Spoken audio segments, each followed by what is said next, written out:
Gun Owners Radio. We make activism easy. Welcome, everybody. Thank you so much for listening to Gun Owners Radio. Thank you so much for being here. Let's see. What do we got? Okay, this is a big show today.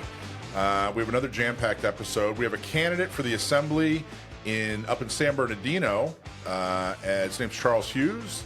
And then will Glocks be banned in California forever? We're going to talk about it.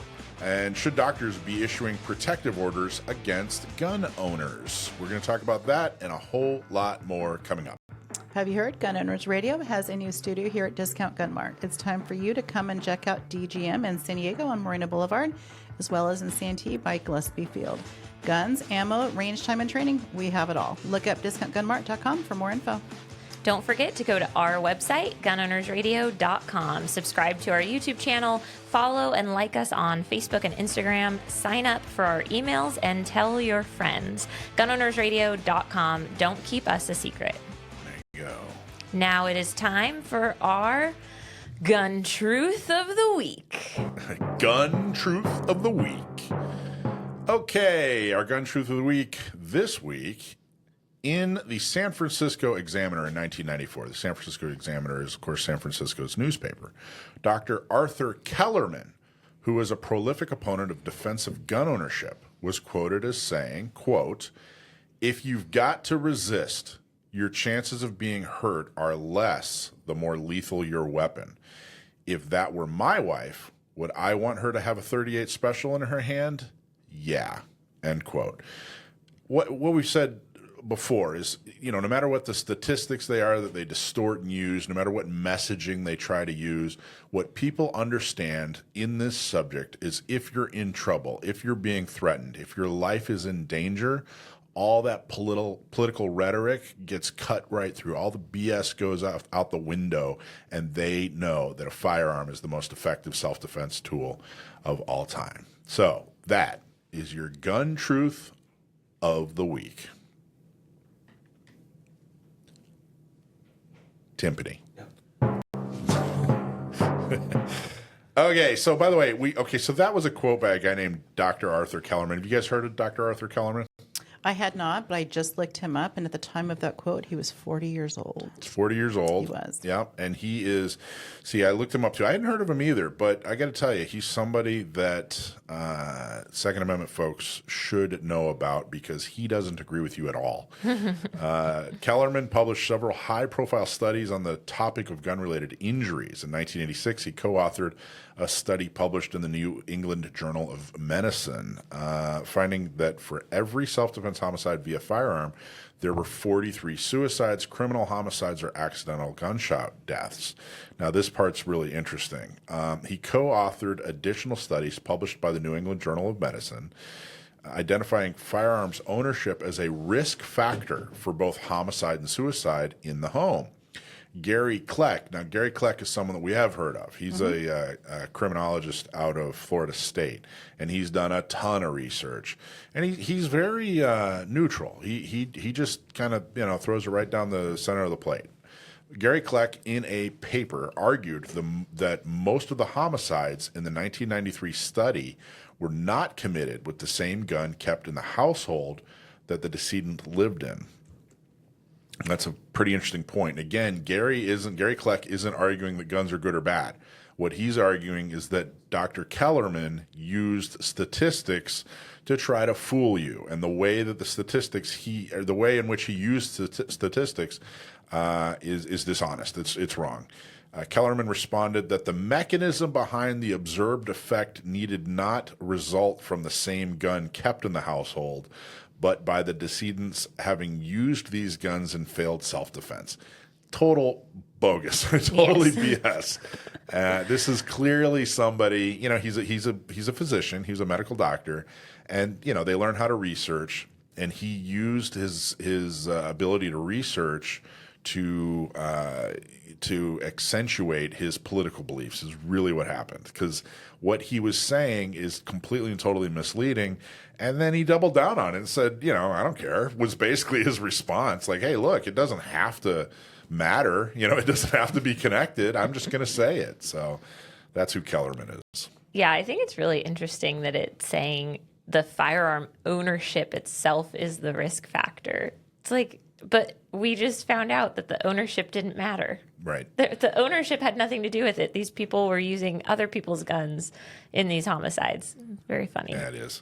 Anyway, that's Kellerman. Check him out, Dr. Arthur Kellerman. He's still pretty active, but he was definitely a lot more active in the 90s and the 2000s. And like I said, if you're pro Second Amendment, you got to know what the other side's saying about you and about what you cherish.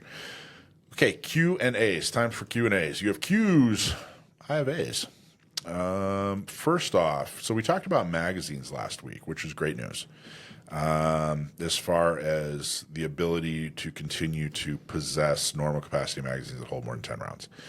And we created a chart, we created a graphic, Gun Owners Radio, showing what you can and can't do. Highly encourage you to check out that graphic for clarification. But this question, or some version of this question, kept coming up. Can I use a large capacity magazine in my fixed magazine rifle? It's important to understand that everything that happened, everything that's going on with the Duncan case, all the decisions and orders and injunctions and stays and all that other good stuff was really just about magazines. It wasn't about the assault weapons law in California. And I forgot to use air quotes, but you guys all know assault weapons is a meaningless term. Mm-hmm. But that's what they call it. So as far as whether or not you comply with the assault weapons law in California, this decision had nothing to do with that. It only had to do with possessing normal capacity magazines. So the lawfully owned, still retained high capacity magazines or normal capacity magazines that you either had pre-2000 when the ban started, or that you owned during Freedom Week, which is kind of the same thing. If you acquired it before the year 2000, you owned it during Freedom Week. So all the normal capacity magazines you owned during Freedom Week, whether you bought them or you owned them from pre-2000, they cannot be used in fixed magazine fixed magazine semi-auto rifles, fixed mag semi-auto pistols, and fixed mag Title I firearms. So not a pistol, not a rifle, not a shotgun. Or they trigger the alternate definition of the it's Penal Code 30515 assault weapon. So it doesn't comply with the assault weapon ban in California. So again, you can possess your normal capacity magazines that you owned during Freedom Week, but it doesn't change anything when it has to do with your semi-auto rifle or anything. It doesn't have to do anything with the assault weapons laws in California. You still can only have 10-round magazines in your fixed semi-auto rifles, your fixed mag semi-auto pistols, or your Title I firearms. Okay?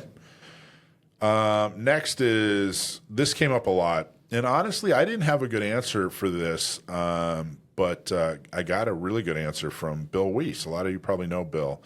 And man, very few people know more or as much about Second Amendment laws in California than he does. He's really, really amazing.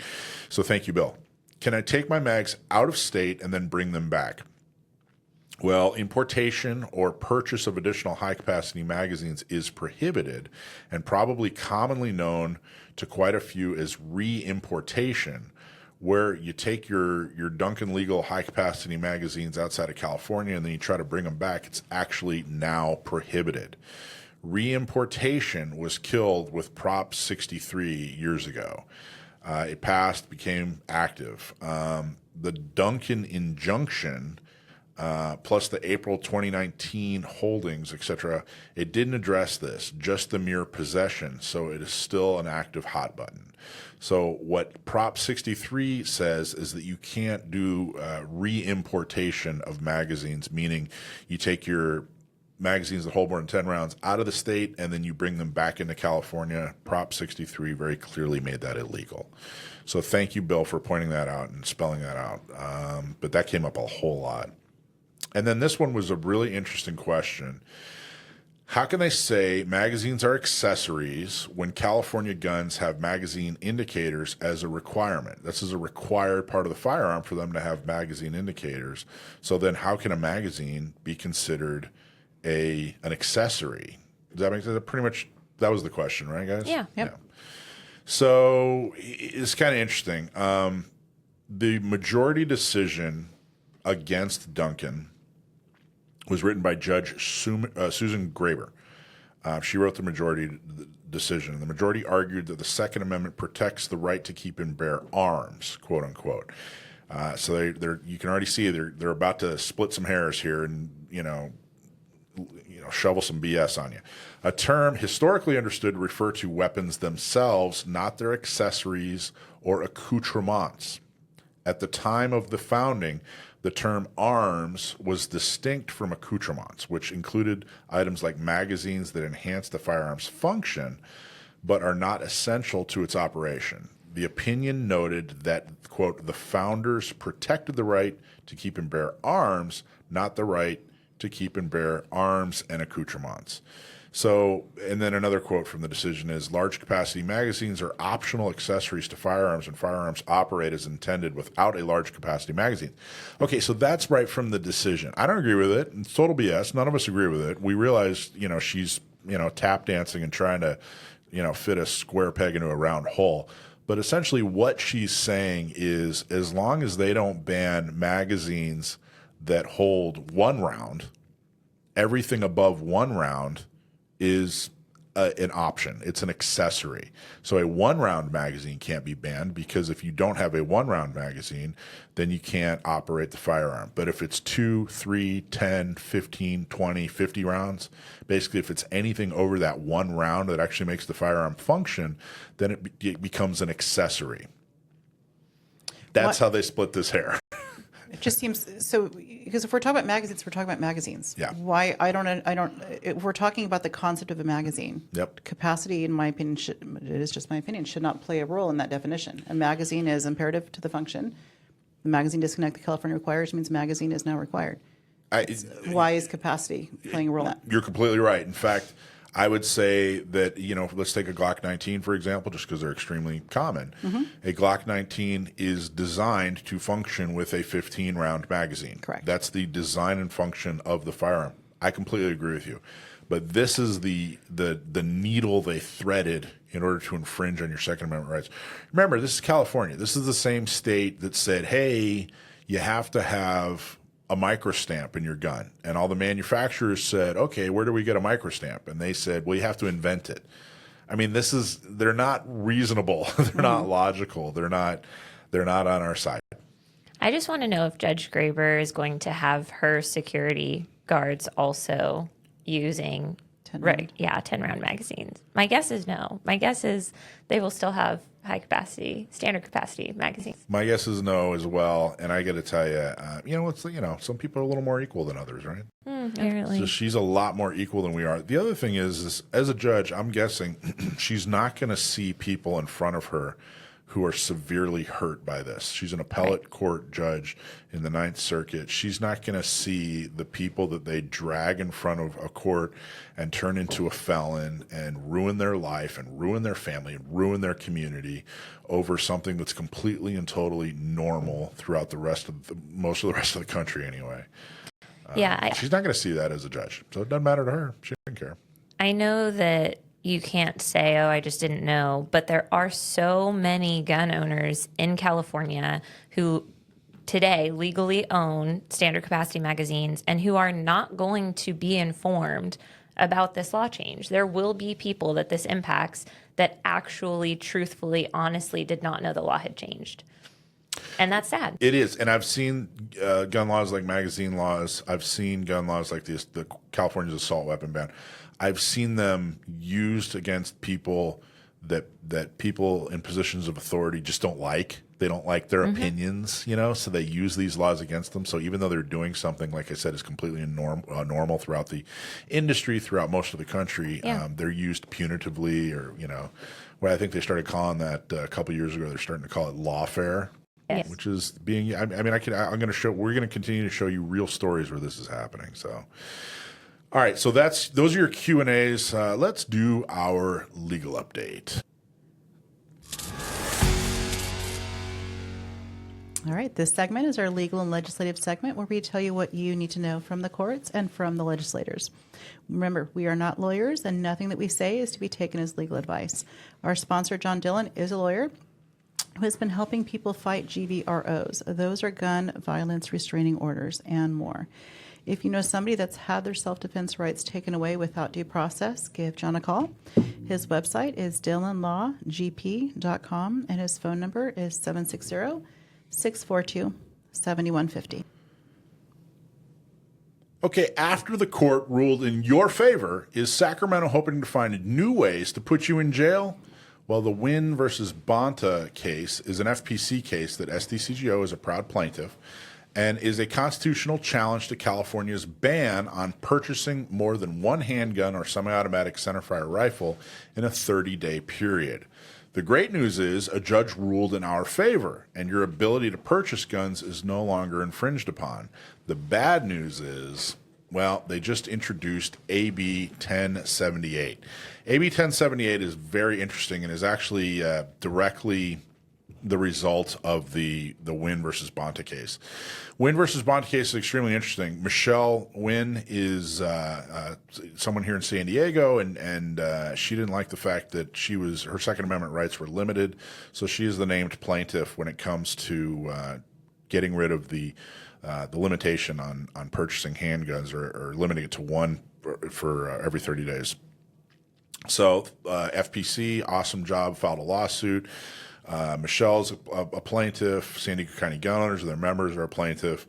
So now AB 1078, Sacramento found out that, hey, a judge said, yeah, this is clearly a violation of someone's Second Amendment right. You know, limiting them to one purchase a month is clearly a violation. And so for the last few months, it's been gone. It's gone away. That requirement hasn't existed. AB 1078 is going to limit you to 3 per month. So what does that mean? Well, the idea is this would do two things potentially. It would end the lawsuit. So the Nguyen lawsuit would no longer be, the point would be moot is the actual term. So they'd say, hey, wait a minute, that 1 per month is actually gone. Now it's 3 per month, which is a complete, total different lawsuit. Like you'd have to be a new lawsuit, start from the beginning. You know, they couldn't just say, well, wait a minute, it's conceptually kind of the same thing. Nope, it'd have to completely start from the beginning. So that decision and everything that surrounded the Nguyen case would just go away by them changing it from 1, which is on the books but isn't being enforced thanks to the Nguyen case, to 3 would completely throw out that entire case as well as the decision that went in our favor. But it would also, if it does trigger a new lawsuit, it would probably mean that the Ninth Circuit would rule against gun owners. They'd say, well, gee, 3 is definitely okay. You know, 3 isn't 1. So not only would it get rid of the lawsuit where we did win, but it would start a new lawsuit that would far more likely be accepted by the Ninth Circuit Court. But wait, there's more. There's more. They actually wrote in the bill, in the text right now as it stands. Now things could change, but right now as it stands, it's actually written into the bill that if the court does revisit the Nguyen case and they do decide that limiting it to 1 per month is constitutional, then we go right back to 1 per month. So this was clearly actually a response to that case. No question. There's absolutely no question. I mean, it's actually the Nguyen versus Bonta lawsuit is actually mentioned in the text of the case. There's no question that some lobbyist attorney out there said, I have an idea. You know, some anti-gun lobbyist attorney said, here's what we're going to do. They're clearly not trying to respect their Second Amendment rights. They don't care about what the court says. They're trying to get around this and limit your rights. And this is bad. AB 1078. It's still got to go through committee and then a general vote, and then of course the Senate and the governor. If they weren't so dumb, I'd actually be impressed by how genius they are by coming up with this. But it's bad. AB 1078 is bad. As much progress as was made thanks to FPC and us partnering with them to be plaintiffs. Thank you so much, Firearms Policy Coalition. You guys always do a great job. But that progress is about to be taken away with the stroke of a pen. So what can people do? What's the call to action here? Is there anything actively, pending that we could help with? So when a bill, unfortunately, when a bill makes it this far, what we can do is limited, and the effect is small. Yeah. Make the phone calls, make the send the emails, make the phone calls, write letters, contact your assembly member, contact your state senator. But the reality is everybody's mind is already made up right now. There are very few people, if any, that are on the fence as far as how they're going to vote on this thing.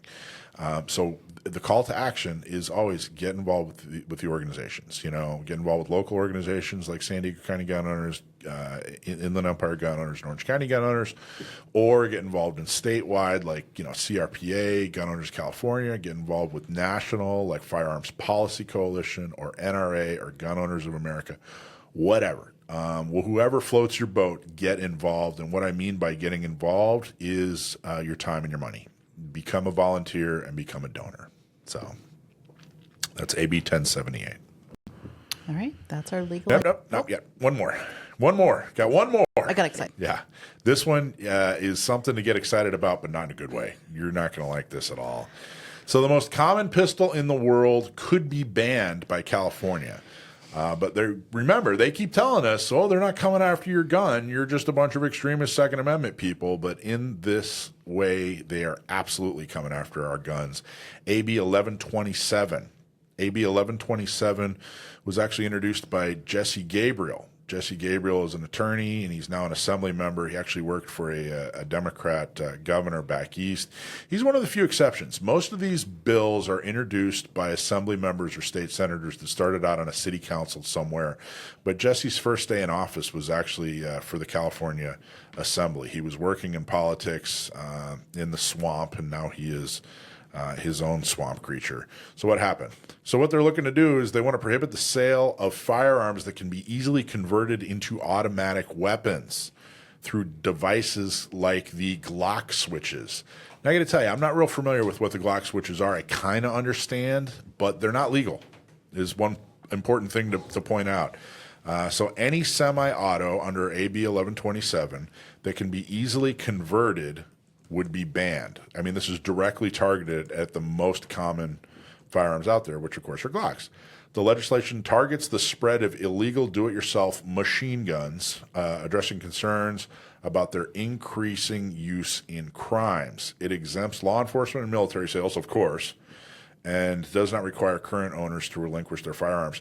I got to tell you, any bill having to do with firearms that excludes the government, which is law enforcement and the military, right there should be thrown out of a courtroom and said, hey, this is completely and totally unconstitutional. Very slippery slope. The Second Amendment doesn't defend the military or the law enforcement's rights because they're the government. It defends your rights as a citizen. The bill targets dealer sales and does not explicitly mention private party transfers. If you have a Glock, it won't ban the possession of it, and you can actually still do sales. Now, we just got rid of a black market, or we're in this process of getting rid of a black market, as far as kind of a white black market. It's or like maybe a gray market is what it should be called, where certain people could buy and sell certain types of Glocks, for example. But dealers couldn't, which kind of, like I said, turned into this gray market, which, of course, I'm talking about the roster. We're slowly getting rid of that, and this will absolutely implement it right back. But the bill exempts current owners from having to relinquish converted pistols. Converted pistols are already illegal. So convertible pistols that they already own, meaning any Glock and anything similar to a Glock, frankly, meaning legally owned Glocks can still be possessed and potentially transferred privately. The bill's already passed the Assembly Judiciary Committee and was re-referred to the Committee on Public Safety this month, so it is moving its way through. But this is a completely unhinged attempt to completely make Glock sales in California and basically the sale of any pistol that is like a Glock illegal. The really big, dangerous, slippery slope is the fact that the Glock switch itself, yes, is designed to work only with the Glocks. Yeah. I'm not aware of it being compatible with anything else. However, the design and the concept can potentially easily be done on many other firearms too. So by their definition of anything that could be converted, it's just a matter of no one's taken the time to design them for anything else. Therefore, do we lose everything? I think, you know what I think? I think 1911 guys were behind this. I think this is their final revenge. Revolvers. You know, guys that love 1911s and hate revolvers. Glocks. Yeah, Yeah. revolver guys. Right. They're like, you know what? Here's how we're going to get them.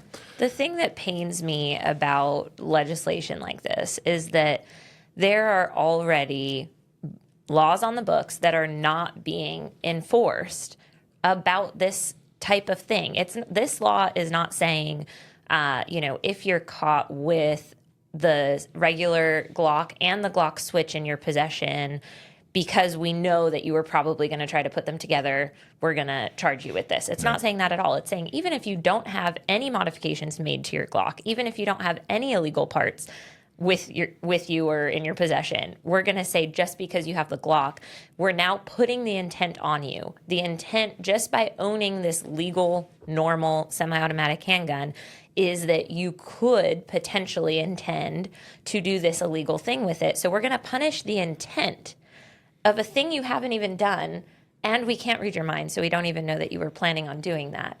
That is so crazy to me, that they're trying to read people's minds, or they're putting criminal intent on legal action that, I mean, how many Glocks exist in California?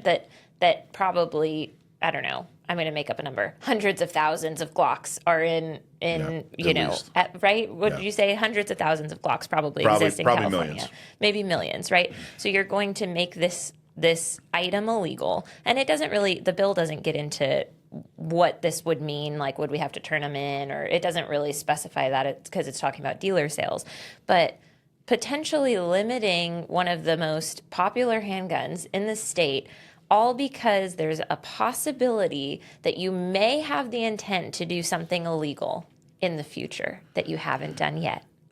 What? Well, so you know what this is reminiscent of? You know, when they being California and some local municipalities implemented restrictions against home manufactured firearms, Right, and right. started calling these kits, ghost gun Ghost guns. kits or whatever. Ghost guns.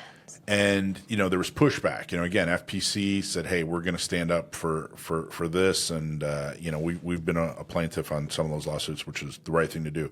There was even a percentage of gun owners, or maybe people that are philosophically normally on our side, who said, "Well, wait a minute, why are we fighting for ghost guns? Like, I'm okay with guns being serialized or whatever." This is that slippery slope that we're talking about. I mean, really what they're saying is, hey, you have the raw materials to manufacture something that is illegal. And so not only are we going to make the thing that could be manufactured illegal, and we're going to make the manufacturing of it illegal, we're also going to make the materials in order to even get there illegal, even though those materials have a legitimate legal use and are probably, oh, by the way, protected by the Second Amendment. Well, and how big of a problem is this? Like the bill mentioned that the crimes are increasing in number with these converted Glocks or something like that. Well, why are those crimes increasing in number? Is it because these people are felons that are caught in possession and aren't put in prison for a long time? Are they repeat offenders? Or, where is the problem actually? Is it in our lack of willingness to come hard against crime and to stop crime as it's happening? We're putting more laws on the books, but without actually backing that up with, long punishments, right? We're seeing people in all sorts of, LA stands out. There was just recently a case that made the news, but LA is horrible at keeping criminals in prison. And then they're like, oh, we don't know, they're shooting each other again. It's like, well, why are they out? How did they get out? I'll be the first to admit that there are problems with freedom. And I, every single day, choose messy freedom over, tyranny every single time. So I get it, but this is our right to keep and bear arms, and this is such an extreme infringement. The inability to sell the most popular, widely used self-defense tool in the nation. It just doesn't get any more extreme than this. So that is AB 1127. Of course, right call, email, let your assembly member know, let your state senator know. But again, get involved. Get involved in the Second Amendment organizations that are going to fight this, that continue to fight this, and that get the right people elected and file the lawsuits and do all the things. So Do there we know you go. anything more about Jesse Gabriel and his history? Yeah, I don't know a whole lot. All I know is that, like I said, he worked for a governor, a Democratic governor back east. He came to he's from Berkeley. That shouldn't surprise anybody. That's all I really know. He seems to kind of toe the far left wing line, and he definitely with this assembly bill definitely it falls right in line with some of the most extreme anti-gun Yeah. views that I could even think of. Using his same logic, I think we need to get rid of cold medicine. That Yeah, can be used to make meth, Yep. right? So yeah, get out there, write your assembly, people. Yeah, get rid of it. vehicles because they can be used in DUIs. Right, that's true. that's it. Right. Well, there you go. Crazy. Okay, so that's your legal and legislative update. So those are the bills and lawsuits, and now you know. But what can you do about it? Well, that's the most important thing. So let's go into our deployment segment and talk about, now that you're all mad and frustrated, what can you do to defend and restore your Second Amendment rights? Okay, where do we need you? Here's our deployment segment. There's a lot of different opportunities. We make activism easy. These are some of the more recent ones, some of the easier ones to participate in. There's a lot of different ways to defend your Second Amendment. But if you're wondering, hey, how can I get involved? Well, here it is. This segment is sponsored by Red, White, and Badass Brew Coffee. Go to rwbbcoffee.com. Use GOR, you'll get 15% off your coffee. Who doesn't want 15% off of delicious, delicious coffee? So there you go. So again, just being mad isn't going to help. Moving certainly isn't going to help. And, sharing memes, well, that's fun and all, but let's get you involved in something that can be effective. So here's how. One event that's coming up that I want you to put on your calendar, I'm definitely going. It's the Second Amendment Foundation 2025 Gun Rights Policy Conference. And if you go to saf.org/GRPC, you'll see details. This year's, it's in Salt Lake City. And it's September 26th through the 28th. September 26th through the 28th. It's at the Salt Lake Marriott downtown at City Creek, which is right in the middle of Salt Lake City, Utah. I'm definitely going to be there. I'm going. I'm actually bringing a crew with me. If you've never been to the Gun Rights Policy Conference, you'll hear from activists, attorneys, Second Amendment leaders. There are all kinds of extremely interesting lectures. There's on Friday, there's a whole section for folks that are involved in various types of media. It is a chance, it's an opportunity for you to meet truly interesting people, but also have meaningful conversations with people so that we can all continue to kind of march to the beat of the same drummer and make connections and figure out, hey, what's working, across the nation. So I'm going. You guys going? Get my ticket right now. There you go. Okay, coming up, Second Amendment Comedy Night. Want you to go buy your tickets to this. This is going to be fun and cool on the 30th, April 30th, which is just a couple weeks from now, not even a couple weeks from now. We're going to host San Diego County gun owners in the Claremont area. We're going to host Second Amendment Comedy Night at 5:30. Doors open. There'll be cocktail hour with appetizers, and then we have 3 professional comedians, and we're going to have a whole lot of fun, a whole lot of Second Amendment supporters. You'll get to meet movers and shakers, and to go to the happy hour and the comedy show, it's only $25. What a deal. Yeah, that's all we're asking. So bring your date. This definitely counts as date night.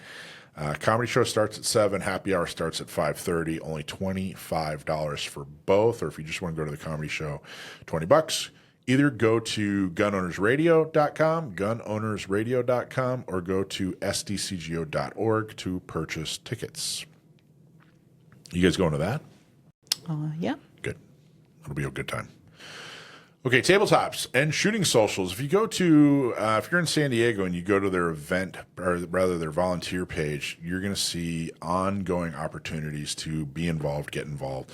The 2 most common are their tabletops, where you can talk to other people about getting involved with the Second Amendment. They may have questions on CCW. They might have questions on magazines or our organization or whatever. And you don't have to know everything. We have the resources there, and you will always have somebody there who can answer all your questions. You're never going to be at this tabletop alone. What it is, we have a volunteer that sets these tabletops up at various gun shops, gun ranges, but then also other venues. And you just go in and help. Pass out some information, learn a little bit more. You get a free San Diego County Gun Owners t-shirt, and it's a really, really good time. We also have shooting socials a couple times a month, every second Saturday, and then every third Sunday, and then sometimes more often, we have shooting socials. Shooting socials are, we find actually people who've never shot a gun before find us, and we, as a group, pair them up with people who are experienced shooters. And they give them a first-time shooting experience. This isn't professional instruction. It's just, hey, these are the safety rules. Let me show you how to shoot my gun. We provide everything. All you got to do is show up as a volunteer. All you got to do is show up with your firearm, your ear and eye protection, and we'll introduce you to a friendly San Diego neighbor, and you get to show them how to shoot their gun. And it's always a lot of fun. If you've never done it before and you want to check it out, just let us know. Sign up, come on down. You can mirror somebody, just watch, see how it goes, and then you can help at the next one. So all you got to do is go to sdcgo.org/volunteer. Then we have a couple of classes for you. First one is Intro to Communications class, upgraded with Meshtastic gear. Meshtastic. This is on May 10th. It's in Oceanside. You can take our off-grid comms class and get your own Meshtastic device. John Baldwin, who teaches the class, has added more training on this cutting-edge technology. Why is Meshtastic valuable? Well, Meshtastic lets you send texts, share location data without cell service, Wi-Fi, or satellites, all through a self-healing mesh network that you control. It's open source, low cost, and insanely powerful once you know how to use it. Sign up at the Gun Owners Radio website, gunownersradio.com, for this fantastic class. Also join the Prepared Protector First Aid for Armed Citizens class. Gunfights are rare, trauma is not. Learn the real-world first aid skills every armed citizen should know. Sign up for the Prepared Protector First Aid for Armed Citizens class on May 17. This is at Cargo in El Cajon. Students also take home an IFAC, which is an individual first aid kit. An individual first aid kit comes along with this class, with all the critical gear handpicked by Aaron Pettengill. So the retail value for this is $145, but it all comes with the class. So get the skills, get the practice, and get the gear you need to be a prepared protector. Sign up at the Gun Owners Radio website, gunownersradio.com. That is your deployment segment. Stay informed, get trained, be part of the community. See you next week.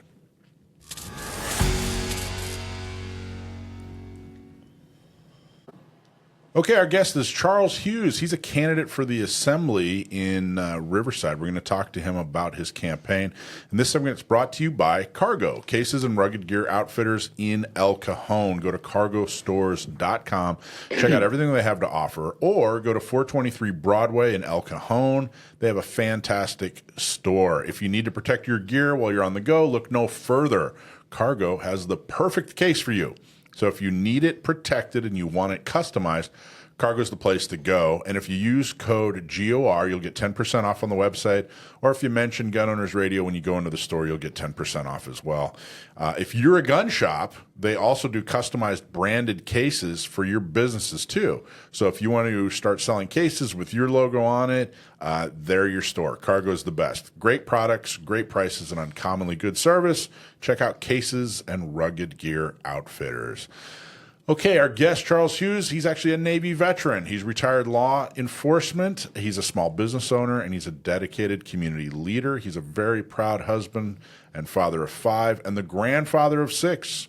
Charles understands the values that matter most to to families in California's 34th district. Charles, you're running for the Assembly. Welcome to the show. Thank you very much for having me. You bet, man. Thanks for coming on. Now, I was introduced to you by a very dedicated Second Amendment activist who was gushing about how you don't keep your Second Amendment views a secret. It's something you're very, very proud of. Absolutely. In fact, I got my SIG right here in my back right here. So I love Yeah. carrying a gun. I think everybody should be able to carry a gun. And that's our Second Amendment right. And it's not for hunting. So, yes, I'm a very strong Second Amendment advocate. I mean, this is what keeps everything safe in America. So it's And you're pretty simple. currently you're an elected official on a school board, right? Yes, a couple years ago, I was elected to the Antelope Valley Union High School District. I served for president for the last 2 years. I was able to pass my gavel to a very brilliant young lady, a college professor. Thought I was done, and then the opportunity presented itself to run for the assembly, which I've always wanted to do. Tom Lackey was terming out, and they tapped me and said, we need you to continue our great work up here, and I'm excited to do it.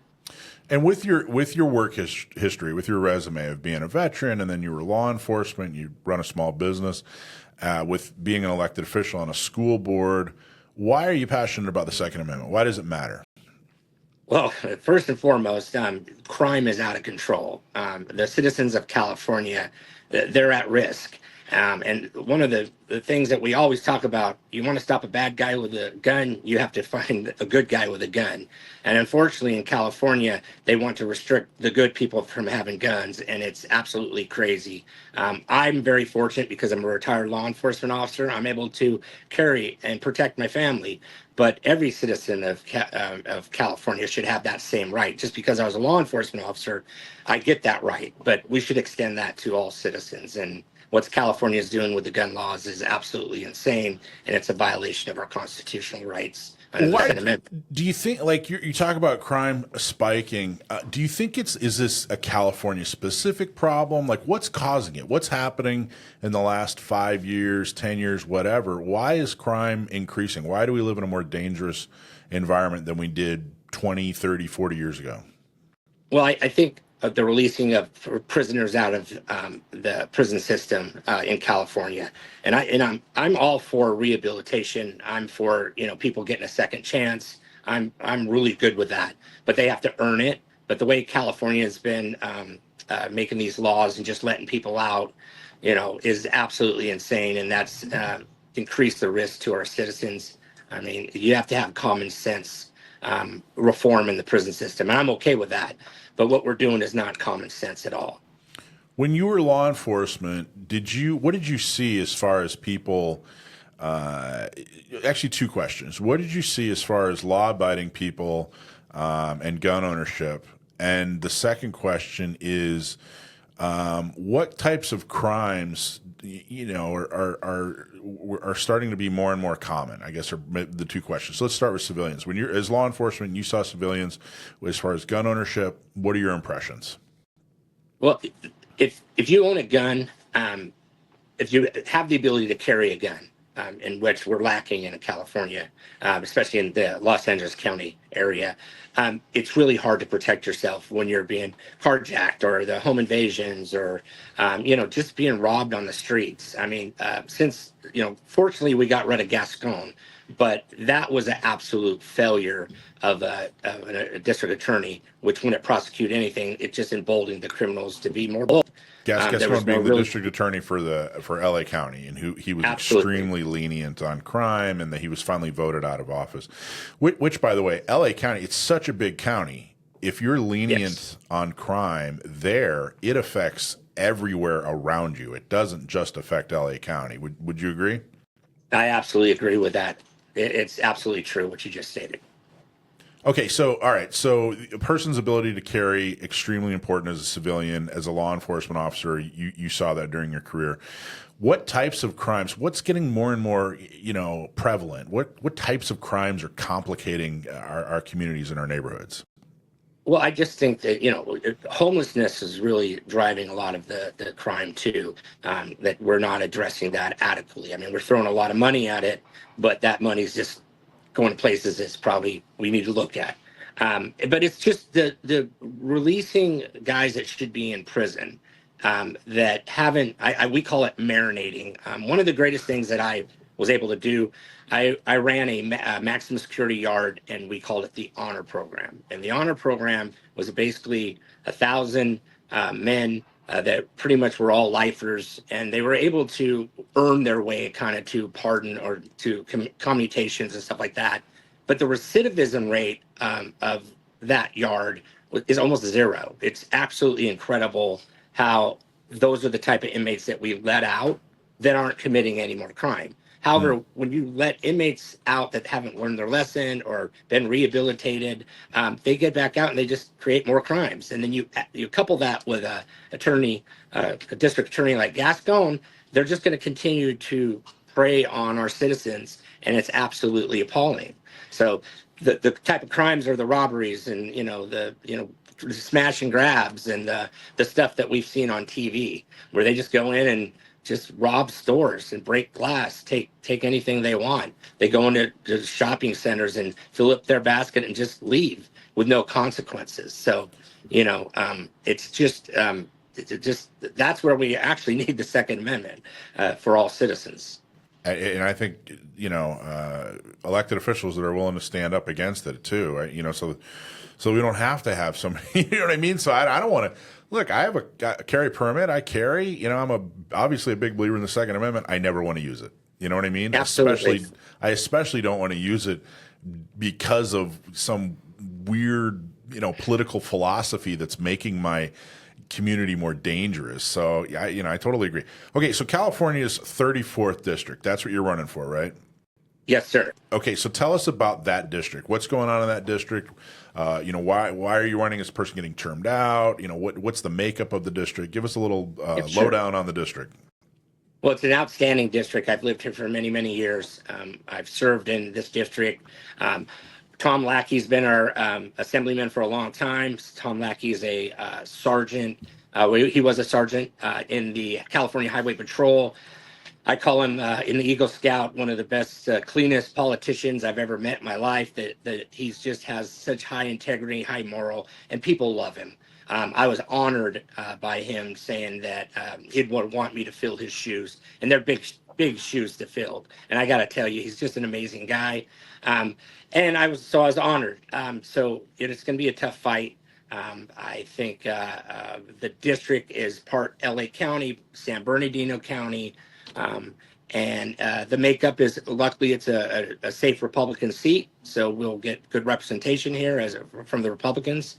But yeah, I'm really excited about running in this district, and it's a great district, great people. But we're facing high crime, the cost of living, homelessness, all the basically stuff that pretty much the state's facing, the letting the criminals out, dealing with illegal immigration. And it's just we need people up in Sacramento with common sense approach, tackle these problems and get it done. So that's why I'm running. I just want to bring back common sense and assist my fellow legislators up there to pass some good common sense laws. It sounds like you're definitely very, you have a big passion for the Second Amendment. So as an assembly member, what would you be able to do to change policy or to impact the Second Amendment for your citizens there in your district?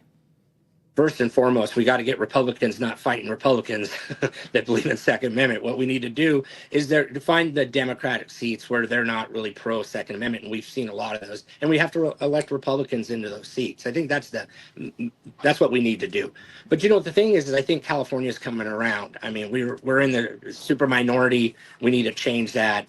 These crazy bills are coming up. I think the Republicans hold the line, even though we have the minority. You get to stop some crazy bills as much as you can, but of course some get through. So I think increasing Republican representation, and even finding our friends on the Democratic side that believe in Second Amendment and support, those ideas that we need to support the Second Amendment. So I mean, there's a lot of Democrats that are pro Second Amendment as well. We just got to make sure their voices are heard as well. It's always interesting when people talk about that. Hey, there are a lot of pro Second Amendment Democrats, and I'm a big proponent of working with everybody: Democrats, Libertarians, Green Party. I don't care. I want everybody to cherish the Second Amendment like we do. But it's funny when that concept about working with Democrats and the Second Amendment comes up, half the room, shakes their head like, yeah, we need to do that. And the other half, kind of sticks their nose up in the air like, well, good luck with that. And it is difficult. I think they've earned their reputation, though, particularly in California. I mean, it's not like this is out of the left field. I mean, they've done some people who have done atrocious things to the Second Amendment and gun owners are Democrats. Very, very few Republicans lately have been unfortunately doing much with the Second Amendment, whether it's good or bad, but at least they're not doing something bad. All the bad stuff is coming from somebody with a D by their name. Talk a little bit more about that. And by the way, earlier I said that you were in Riverside. I'm so sorry. Your district's in San Bernardino and LA. So talk a little bit about, San Bernardino, your district. What's it like with Republicans versus Democrat? Well, fortunately, we're definitely, the registration is Republican, so I think we're in good hands in the district. However, the issues are the same. If we can control our district, but then, like we say, we have the minority in the assembly, so those state laws affect my district. We may fight against them, but if the Democrats and impose their will, they get to pass these crazy laws that we have to live with. But what we have to do is get out there, educate our citizens, educate them, because you got to look. And one of the big things I think that we need to do is really engage the Hispanic population, because watch Trump. Did you see Trump? He increased African Americans, he increased Latinos and Latinas. They're generally conservative, but their parents have always been voting Democrat, so they think that's the way to do it. So I think we really need to engage our Latinos and Latinas and talk conservative and liberal to issues to them. Then they're going to lean more conservative. Then we just got to get them into our party and register them into our party. And that's, I think, how we really change California. There's definitely been an interesting development. Full disclosure, I've said it before. I'm not a Republican. I'm not a Democrat. I'm not affiliated with any party at all. And I'm extremely proud of that fact. I've been affiliated with parties. I'm not anymore. And I think in this position with Gun Owners Radio and the position I play with the Second Amendment politics, I think not being affiliated is a good idea. That being said, what's interesting is, so I kind of look at it from the outside in, and from the outside in, what's interesting is being a Republican has kind of turned into the cool party. Whereas it used to be that, back in the 90s, if you were cool, you were a Democrat. They were kind of the cool party, where the, Republicans were kind of the stereotype was they were a bunch of nerds. And now it really truly feels like if you want to rebel, if you want to be, unique and you want to be your own person, you're a Republican. And the Democrats are kind of the hall monitors, I think that I didn't see that coming. I got to be honest. I really, truly didn't see that coming. But individual, and you're seeing a lot of people, if you look at, you brought up Trump, you're looking at some of his high-ranking cabinet members are former Democrats. One of them is a Kennedy, for God's sake, Absolutely. So I think that this big tent idea, this inclusive idea, inclusivity, that used to be a hallmark of talking points anyway for Democrats, is now Republicans. They seem to be the ones that are really truly standing up for people. They're standing up for the every man and woman, and they kind of seem to be the cool party. I don't know. What are your thoughts on that? Yeah, well, one of the things too is my background when I was in the Department of Corrections as a lieutenant. I started as an officer, moved my way up to sergeant, then counselor, then lieutenant. I was also elected as the local association president. So, everybody wants to get in law enforcement because they want to help out. Well, I didn't get to really see the people I get to help out, except for when my cops were not being treated fairly. So I stepped up and I fought for them as their president, and I moved all the way up, met long-term president of the associations here locally. Then I moved up to Sacramento with the California Correctional Peace Officers Association. So, back in the day, unions were like, oh, they're evil, but it's really the type of unions. Our type of union, associations, the public sector. Bottom line is the trades. Being in the school district, the trades, getting kids that aren't going to college, because 10% of our kids go to college. We do a great job, but there's 90% of the kids are left. what are they going to do? So we've really been advocating, IBEW and the sheet metal workers and the plumbers. I mean, those are good mortgage paying jobs for our kids that choose not to go to college. But then for the Republicans, we have to embrace, you got to get that bigger tent, and that tent has to include these hardworking men and women, like you just said, that are coming into the Republican Party, that are been part of the Republican Party. So expanding that tent is another way that we're going to be rebuilding California, more of a conservative leaning constituency. There you go. I have a quick question for you. I'd like to kind of Yes. revisit back to something that you were just talking about just a bit ago. You mentioned kind of when appropriate, kind of joining hands across party lines. Is there anybody coming up in the ranks as far as other fellow persons running for office that you could see someone that should be someone that others in your district help to support as well? Other people that you can kind of say, hey, let's team up, let's work together, and let's look at these people as well and support them. Yeah, I mean, I'll give you a prime example, and I've said it a lot of times to a lot of people I've talked to is, here we are. I have an opponent that's a Republican.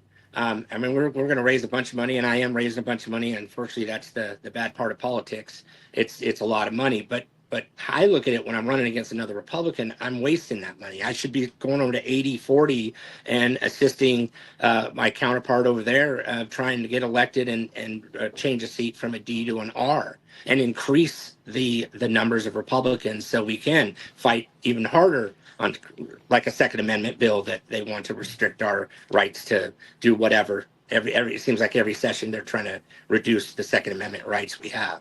So I think that's what's really important is we just got to kind of, the inner fighting's got to just find the best candidate find the most conservative guy that you can win with, and then don't fight each other and don't waste money, and get across California and help others to get up here with the conservative philosophy. Because I think California is conservative. I mean, I think if you really get out there, forget the D and the R, like you said, sir, it's what do we believe? And I mean, we all want, we all want to be safe. We all want our kids to prosper. We all want them to get mortgage paying jobs. We want them to live next to us so we can enjoy the grandkids. So we're not traveling all, to Texas or to Arizona to visit our grandkids. So, I mean, hopefully that answers that question. Yeah, perfect. So, okay, last question. I'm going to guess, with your law enforcement background, that your carry gun is a Glock. But what's your carry gun? Okay, P365 6. I was wrong. I have found it to be the best carry gun I've ever carried. I have Glocks 27. All that good stuff. But it was probably one of the last guns. Well, actually, the last gun I got a nice 9mm. Well, I won't get into all that, but yeah. I got a really cool gun before I retired. 9mm might be pretty cool. But right. the gun I carry is a P365. Nice. All right, and it's the best gun. Charles, awesome. Charles Hughes, candidate for the 34th district in San Bernardino, and then of course a little bit in LA. What's your website, and where can people find you to support you? Absolutely. VoteCharlesHughes.com. VoteCharlesHughes.com. Read about me. Join the movement. We're building a good movement. We're going to make California great again. So at the end of the day, we're going to do this. We're going to be successful, and I just want to get up there, roll my sleeves up, do the hard work, and represent the constituents that I get to represent if I'm so lucky to win. So all right, Charles. I really appreciate you guys. Thank you for your listeners. Hey, to everybody, band together and let's protect our Second Amendment. Fantastic message. Thank you so much for joining us. Appreciate your time, man. Good luck. Thank you. You guys have a great day. Okay, that's it, Charles. Thank you, my friend. All right, time for curtain call, Alicia. Her name is Alicia Curtin, so we call it a curtain call. We go over defensive gun uses that probably isn't covered by mainstream media, and she talks about the good and the bad and sometimes the ugly. This one is an armed bystander ends shooting at Easter egg hunt, but not before the church deacon is killed protecting others, which is unfortunate. We want to make sure that we honor that guy's brave action. So, Alicia, what happened? Tell us what happened. This one's, I just got to start. It's absolutely horrible. All right. So the article came out just last week on the 15th, or just a few days ago, and the incident occurred April 12th on Saturday. So what happened is there's a church in Gulfport, Mississippi that held a family Easter egg hunt. So think about that. I'm sure we've all been to one, right? So what do you see there at those little family Easter egg hunts? You see a whole lot of kids, a whole lot of moms, dads, grandmas, everybody kind of just spending the time with the kids and the family, just, kind of enjoying the day and just having a great time together. So what occurred is we have a man by the name of Tyron Dion Gable, who is 24 years old. He was there with his child. We don't know the age of the child, and that's irrelevant. And his child's mother. Don't know her name either. So what we have is we have Tyron and his child's mother. Don't know if they're married or just in a relationship, who got into a fight. They're sitting there, you think, this joyous day out in the sun, beautiful time, right? Kids out there having fun. They get into some kind of verbal altercation. They're not getting along. They're having some kind of issues. So what happens?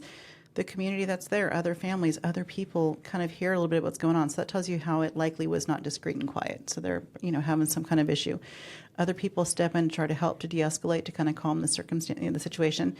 And what we have is we have a deacon by the name of Eddie Shedd, who was 39 years old, who was one of those people trying to help de-escalate and intervene, trying to kind of calm the situation down. In response to all of these people trying to help, Tyron decided that he was going to pull out his firearm and start shooting the people that were trying to de-escalate. Whether we have no quotes or comments from him. Did he feel threatened? Was he just angry and wanted them to go away and not interfere? We don't know.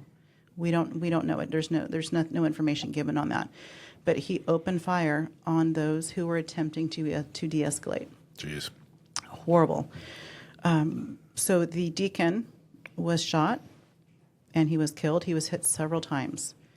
This all happened in full view of all of those kids. Jeez. So how did this end?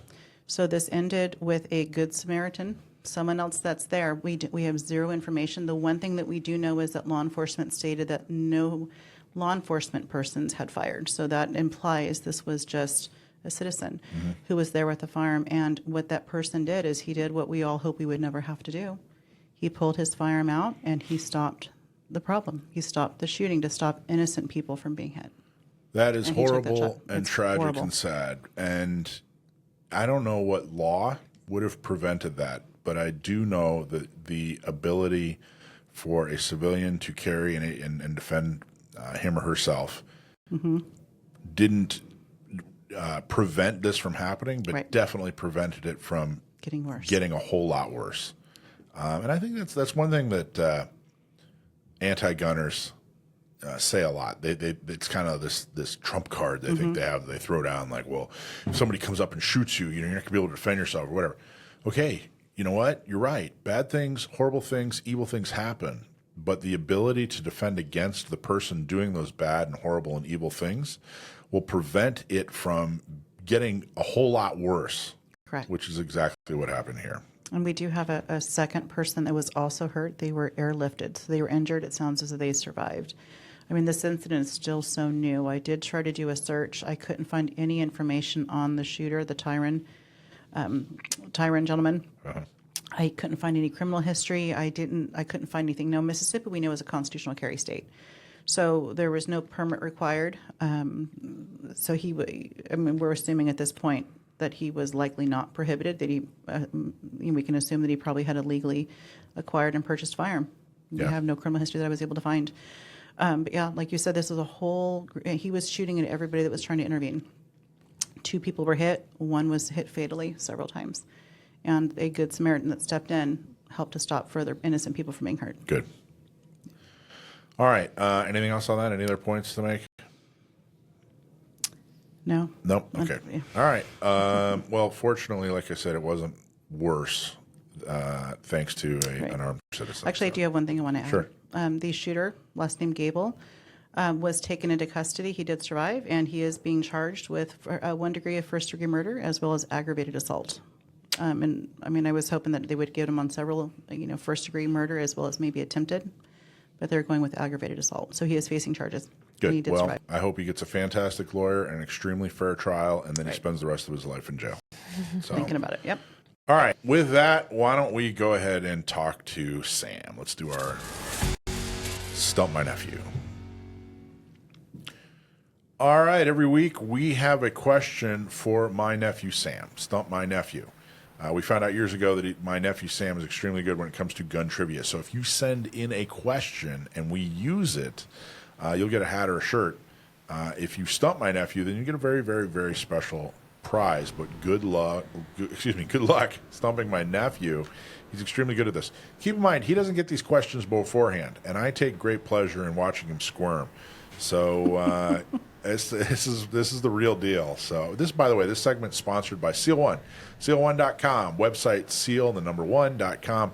Cleaning your gun shouldn't take forever, and Seal One makes it faster and easier, so you can spend more time on the range or just living your life. And now, what everybody's been waiting for, Seal One is finally available in an aerosol can. So kind of like Aquanet back in the 80s, you can spray it in your hair. No, what that means is that it's even quicker, easier. There's no hassle cleaning. You just spray, wipe, and you're good to go. And here's an insider tip. Seal One isn't just for firearms. You can use their aerosol spray or any of their oil anywhere that you'd use something like WD-40. So there's some kind of squeaky door or some kind of window tracker tool that needs a little oil. Any kind of metal part in your garage, boom, use Seal One. Seal One, one and done with Seal One. Sam, how's it going, bud? I'm well. How are you guys? Fantastically. Doing great. Okay, you ready for the question? I hope so. All right, Ms. Alicia, the lovely Alicia. All right, Angel. Lay it on. All right, Sam. Our question today comes from Angel Cortez from Poway, and he asks, what was the first gun to feature a stripper clip? Angel Cortez from Poway, thanks very much for writing in. What was the first gun to feature a stripper clip? That's a tricky one because that was one of those innovations where, well, let me back up a little bit. In the late 19th century, so late 1800s, the pace of firearm technology, the pace of advancement in firearm technology was extremely rapid. More so than I think in any other period in history. You had armies buying entirely new rifles to outfit all their infantrymen, and then 10 years later, all that stuff would be hopelessly obsolete, and they'd have to buy completely new stuff again. You had smokeless powder coming out, breech loaders, fixed ammunition in brass cases, the Spitzer bullet, bolt-action rifles becoming mainstream. Of course, stripper clips, box magazines, not in that order, but all of those things became widespread between about roughly 1860, 1870, and about 1900. So the stripper clip was.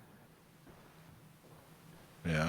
I want to say that it was a Mauser innovation. I know James Paris Lee developed the box magazine, but I don't know if he was the one who developed the clip that allows it to be conveniently loaded all at once. So that's tricky. If I say it was the Mauser brothers, it'll be Lee. If I say it was Lee, it'll be the Mausers. So I'm gonna say.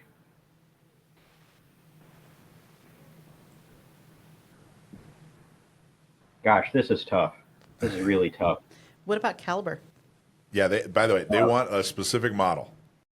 Oh, a specific model. Mm-hmm. So manufacturer and model. You know what? Okay. I know this is wrong. I'm going to say it was the Lee Metford. Final answer? Sure, let's go with it. All right. All right. Fire away. What's the answer? All right. You were on the right road to begin with. All right. So the first gun to feature a stripper clip loading system was the Mauser Model 1889, also known as the Belgian Mauser. Introduced in 1889, it was a stripper clip to load the 7.65 by 53 cartridges into its internal magazine, a significant innovation for bolt-action rifles at the time. Unfortunately, there. And that, by the way, that's not the most popular Mauser, right? The 1889. It was the what's the more popular Mauser? When people say Mauser, what are they actually talking about? Well, what most people think of when they think Mauser is they're thinking back to World War II movies. So they're thinking of the K98K. The what I would consider to be the archetypal Mauser would be the 1898 pattern, which was adopted by the Imperial German Army as the Gewehr 98. It lacks a few of the changes made during the interwar period, but it served as the basis for a lot of later rifle designs. In fact, a lot of American hunting rifles from before about the 60s or 70s were based on Mauser 98 pattern actions by way of the either the M1903 Springfield, which is based on a Mauser action. In fact, it's pretty much a direct copy of a 98 pattern Mauser.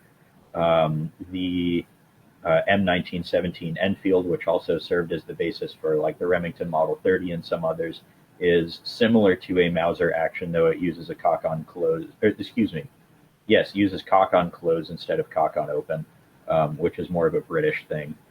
But the 98 pattern was sort of the apex of all the refinements that Paul Mauser and his brother made to their bolt action system over the decades.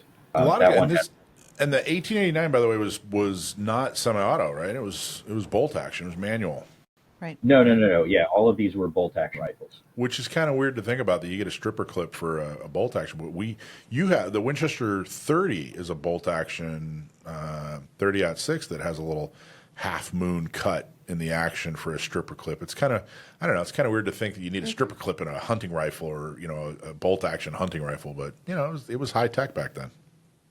Well, yeah, what was important about the stripper clip for military use is it allowed for rapid reloading. So before that, the way combat was done was you would have an officer in charge of a formation of men, and he would be ordering them to fire according to drill. So it was your stereotypical ready, aim, fire sort of thing. And the soldiers were instructed to single load.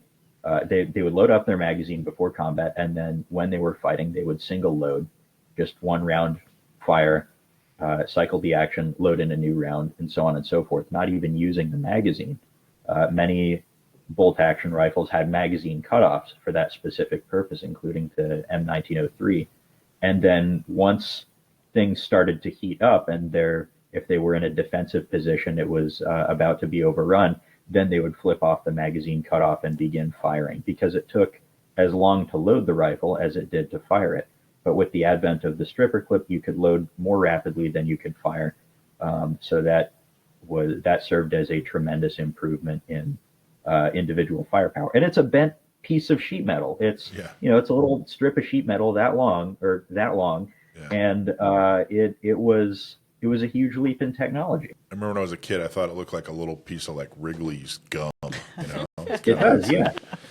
All right, Angel Cortez, you stumped my nephew from That was a good Poway. question. Fantastic job. A lot of good information, Sam. Very cool. Good job, Angel. And then Sam, why don't you hang out with us, and we're gonna do some shoot you straight discussion.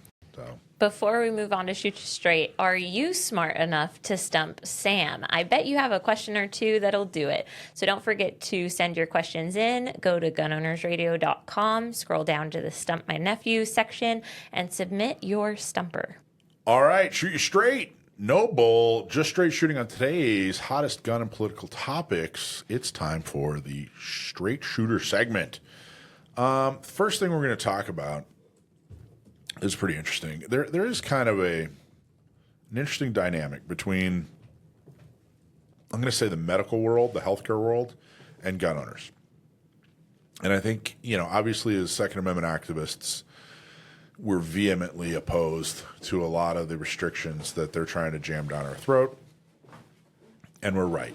But I also think that we need to take the time to understand what healthcare is trying to propose, so that we can better oppose it. Okay, but part of that is also we got to understand when somebody does get shot, whether it's a criminal shooting another criminal, which is most often, or it's somebody committing suicide, or it is a defensive gun use. When somebody is shot, they go in front of a healthcare professional. So if you're somebody who worked years in an ER or worked in an ICU or whatever, you're a healthcare provider, and you get a constant barrage of people that have been critically hurt by a firearm. I can see where you might have a skewed view of firearms ownership. What you don't see are all the people who are able to defend and protect their life because of a firearm. All you see is the horrible results. I get it. So this article, let's talk a little bit about it. It is called Extreme Risk Protection Orders, Ethics for Clinicians. And this appeared in the April JAMA. JAMA is the Journal of American Medical Association. It was actually very well written and it came across reasonable, but it definitely sparks some discussion. More than 48,000 firearms-related deaths and 171,938 non-fatal injuries occurred in 2022 in the U.S. All firearms-related injuries are potentially preventable, and healthcare clinicians may play a pivotal role in risk reduction. Extreme Risk Protection Orders, ERPOs. So you remember about a year ago, I said that you're going to stop hearing GVROs and you're going to start hearing ERPOs. That's their new thing, is these Extreme Risk Protection Orders. And I think that it does a number of things. First off, they're a lot broader, number one. Number two, it takes the word gun out so that people aren't as turned off by the idea, which I am equally as turned off, but that's what they're doing. That's what they're trying to do. This is ERPOs is, from gun violence restraining orders. The reason they're changing it is a political move. They're also known as red flag laws. Red flag laws refer to broadly a series of types of laws where gun violence restraining orders and ERPOs fall within it. They're evidence-informed civil protection orders used to prevent firearm injury, especially suicide. ERPOs temporarily restrict legal access to firearms for individuals from a judge, individuals whom a judge deems as an imminent risk of harm to self or others. Once an ERPO petition is filed, a judge rejects or approves a temporary order that requires individuals to temporarily relinquish all firearms and prohibits new purchases pending a final hearing. In most states, if a final ERPO is issued after a hearing, the prohibition remains in place for a year. Now, here's the thing about this. That all sounds super reasonable. And that's pretty much how they were pitched to voters in California. And I got to tell you, if I'm a clinician and I don't really know anything about guns and I don't have any firsthand experience with GVROs or ERPOs, and all I know is that me and my colleagues are patching up holes in people every Saturday night in the ER, I might look at this and go, hey, this is extremely reasonable. And the reality is, if this were all it was, maybe it would be considered extremely reasonable. But the reality and conceptually the way they're pitching it, there's a relatively huge chasm between the two. Now, I will tell you that, I don't know, 90% or whatever of the GVROs that are issued out there are probably are issued on people where firearms are being taken away from that person legally anyway. It's somebody that's clearly committing a crime or whatever, and even before the invention of red flag laws or GVROs, firearms already would have been taken away from this person.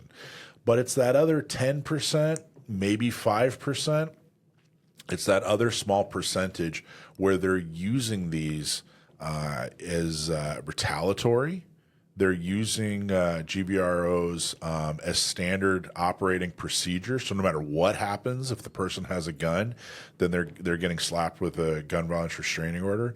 So they're using it as standard operating procedure, they being district attorneys, any kind of law enforcement really, but especially district attorneys and city attorneys that are dealing with non-felony convictions.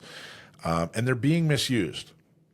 They're not being used in the manner that's described here, and the way they're pitching them to people is simply not true.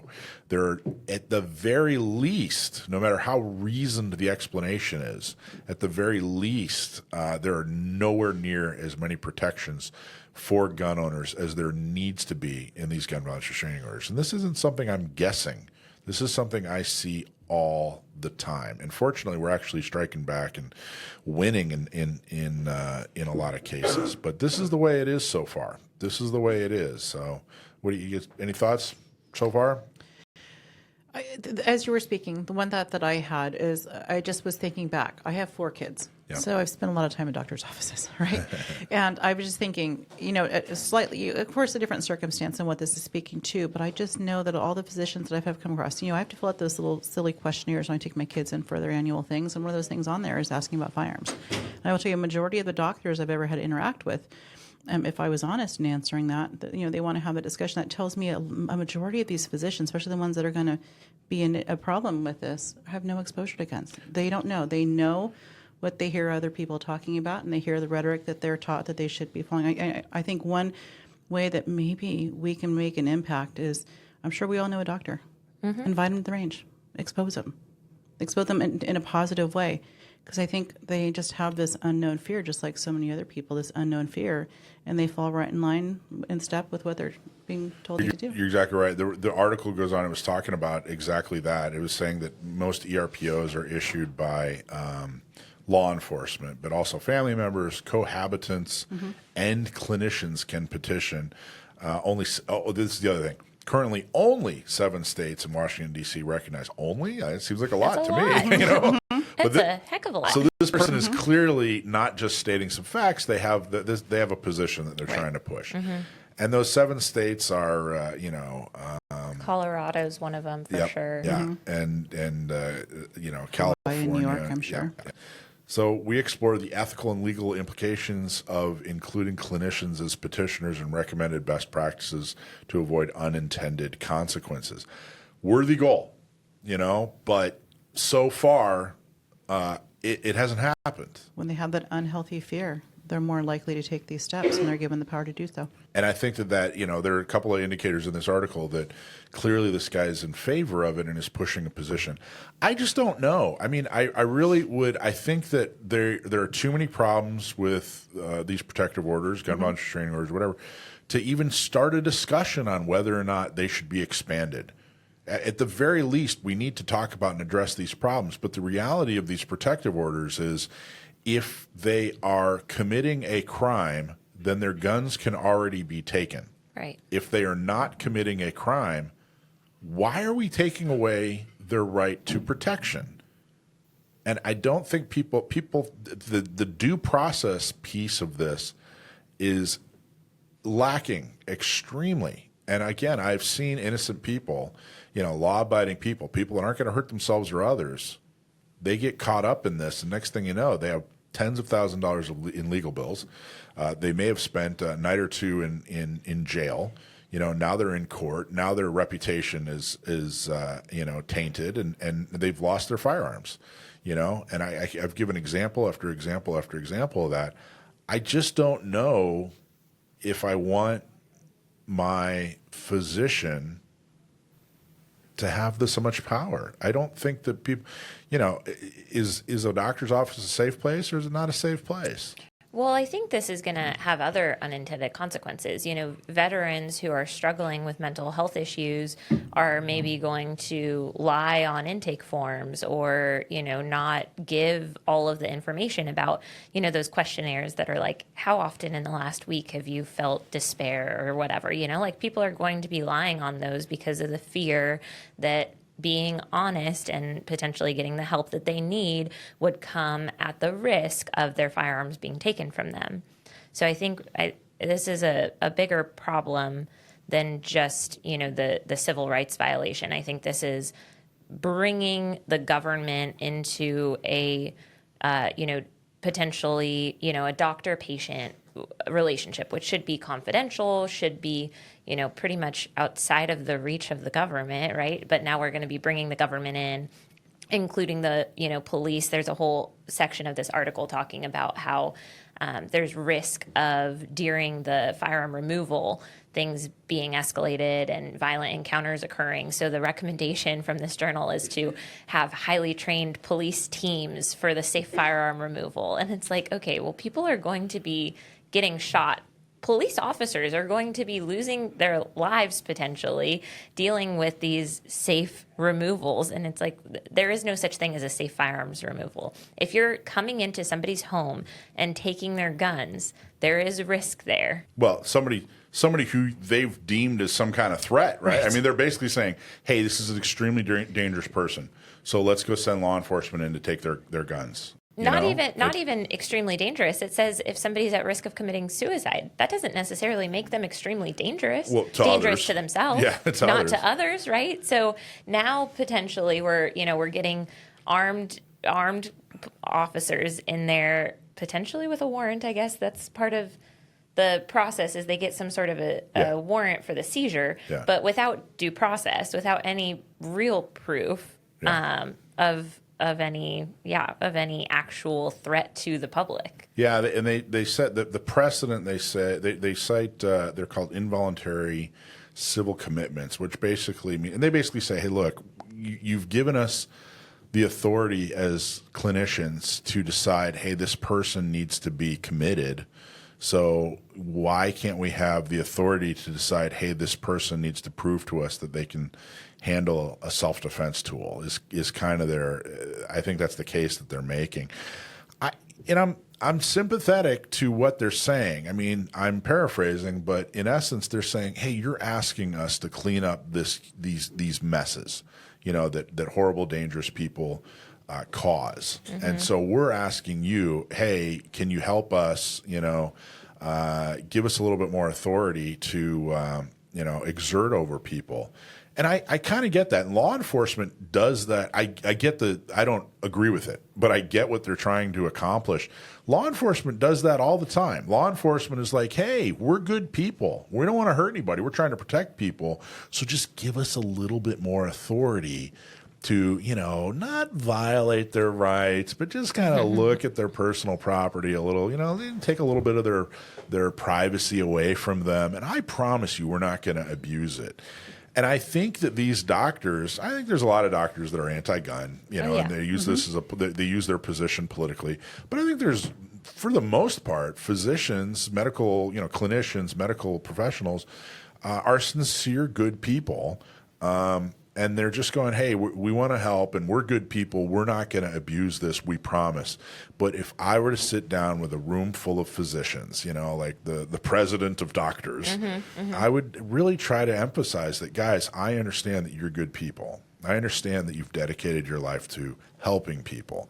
But what you need to understand is I've seen these things abused firsthand. And until I don't think there's a way you can prove to me that they aren't going to be abused. But until you've even started to address the abuses, I certainly am not going to be in favor of the expansion.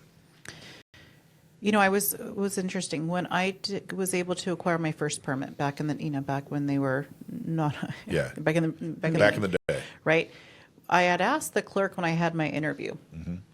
I was just curious, and I had inquired about the most common, because one of the big things is back in those interview days, there was a lot of talk and discussion and questioning as far as circumstances and conditions of issue and why you need it and all of that, right? Those cost statements and things. And I inquired, and they told me that the three top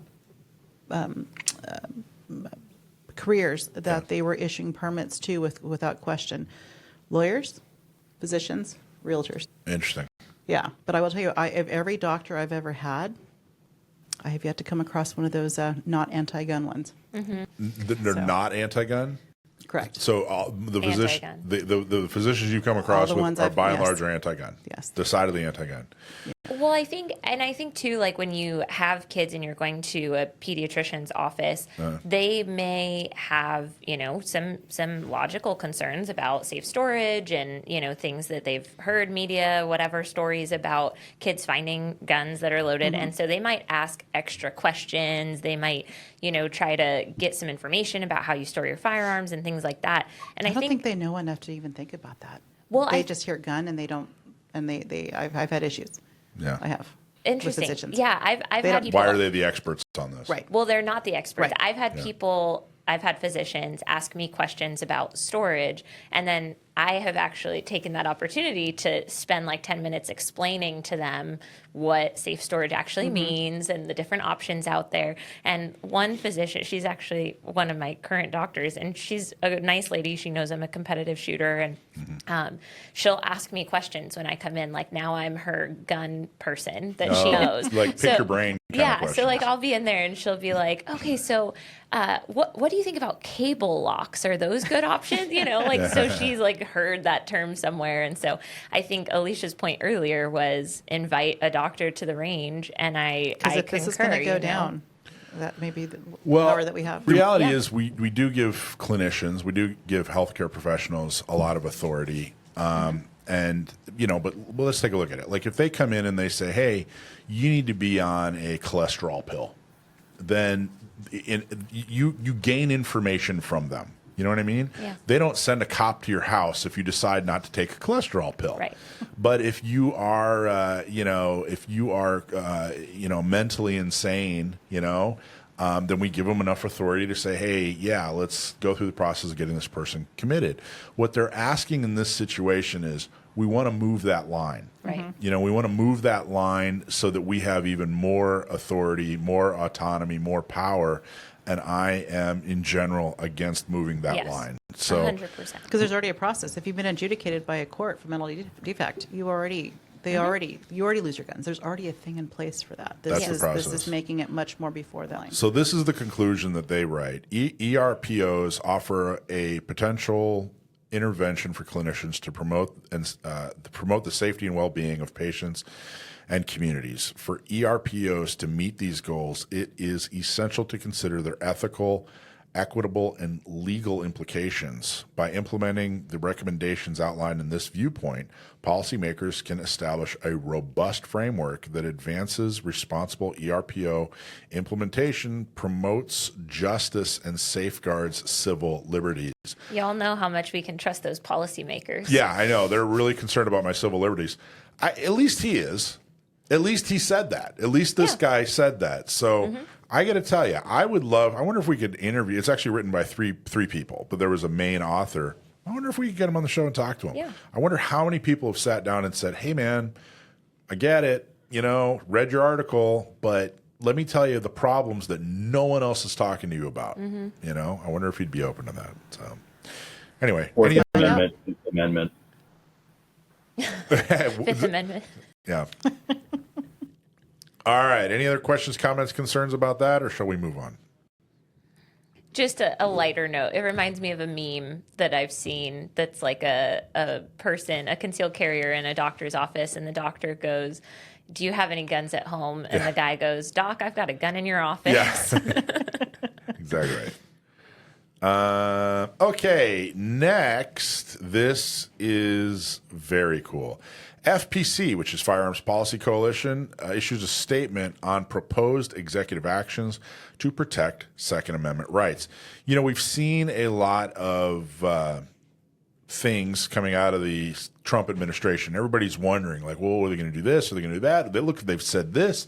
You know, I swear, we're like these, you know, attention-starved children just hoping for scraps from the table, because nobody else, no other president really, truly has given Second Amendment its due. I mean, it's really, truly been, we've been begging for, you know, someone to do something, you know, be more effective. And so they've done some things, but it really has seemed a little haphazard. There doesn't seem to be a person in charge of Second Amendment, you know, and it doesn't seem to have maybe a cohesive direction. And FPC in the last 5-10 years has really, truly stepped up to provide leadership in the Second Amendment world, which is appreciated and valued very, very much. So let's talk about what they did. April 7th was last week. Today, the Firearms Policy Coalition announced priority policy reforms and urged the White House and Department of Justice to take immediate and meaningful action to safeguard and support the rights of peaceable gun owners across the country. Peaceable. They started using that term, and I have absolutely ripped it off. I think that peaceable gun owners is exactly the right descriptive. Background: we submitted a report to the White House and DOJ outlining numerous positive key reforms that the Trump administration can enact to address unconstitutional and burdensome rules, regulations, and enforcement practices. They talk about some of the things that have happened, but then I want to get right to what we're looking to achieve. This is Firearms Policy Coalition. Among numerous other proposed reforms, FPC is encouraging the White House and DOJ to do, and they list out three things. I'll say the three things and let's talk about them. Establish a Second Amendment czar, a dedicated official to coordinate and implement the administration's pro-rights policy agenda across the executive branch, from DOJ criminal prosecutions to civil litigations, the ATF, Department of Commerce, and more, to ensure that all federal departments and agencies are aligned around protecting the right to keep and bear arms. This role would also serve as a liaison to ensure Second Amendment concerns are consistently addressed at the highest levels. Number two, create and staff a First and Second Amendment section within the DOJ's Civil Rights Division. Of course, those two go hand in hand, First and Second Amendment.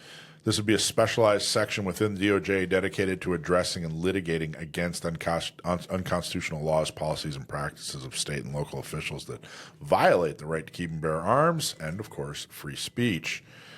They actually spell out particularly hostile territories like California, New York, New Jersey, Massachusetts, Maryland, Connecticut, and Hawaii. And then the third one is enact massive national Firearms Act reforms. Well, let me read that again. Enact massive National Firearms Act arms reforms. So that's a comprehensive review and modernization initiative to remove or update outdated rules and processes, increasing access to NFA-regulated firearms, our arms, and speed processing with point-of-purchase processing, et cetera, et cetera, et cetera. All right, let's start with the first one. Establish a Second Amendment czar. That took on, I think the first time I started hearing czar was like late in the Bush presidency. They started coming up with it. There's not actually a position czar. They're just talking about putting somebody in a position of authority where that's their focus, and everything having to do with that subject is responsible. So a Second Amendment czar, I think, would absolutely help solve the idea that, hey, it's a little haphazard, and is the FBI guy doing this? Is the ATF guy doing this? Is the Attorney General doing it? Who exactly is coming up with, reasonable, comprehensive, rational thought when it comes to the Second Amendment? So establishment of a Second Amendment czar sounds great to me. Mm-hmm. What do you think? Yeah, I think it's great. Absolutely. You need a main chef in the kitchen, right? You need the lead cook or whatever they're called. So I think it's a good idea. What do you think, Sam? Second Amendment czar? Get your application in now. I was going to say. Well, it would. It would be. I think it's important that we have that type of position right now, given the precarious state the Second Amendment is in right now.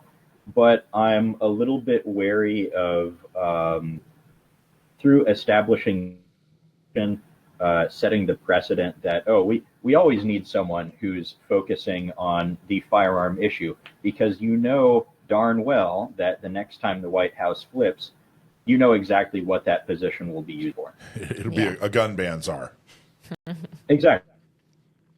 Do you have any ideas? I mean, obviously, we're just talking about this right off the cuff here, but what would be an idea for putting someone in that position with the idea of it not becoming a permanent position and being used against, us if the next president is anti-gun? Do you have any thoughts on that?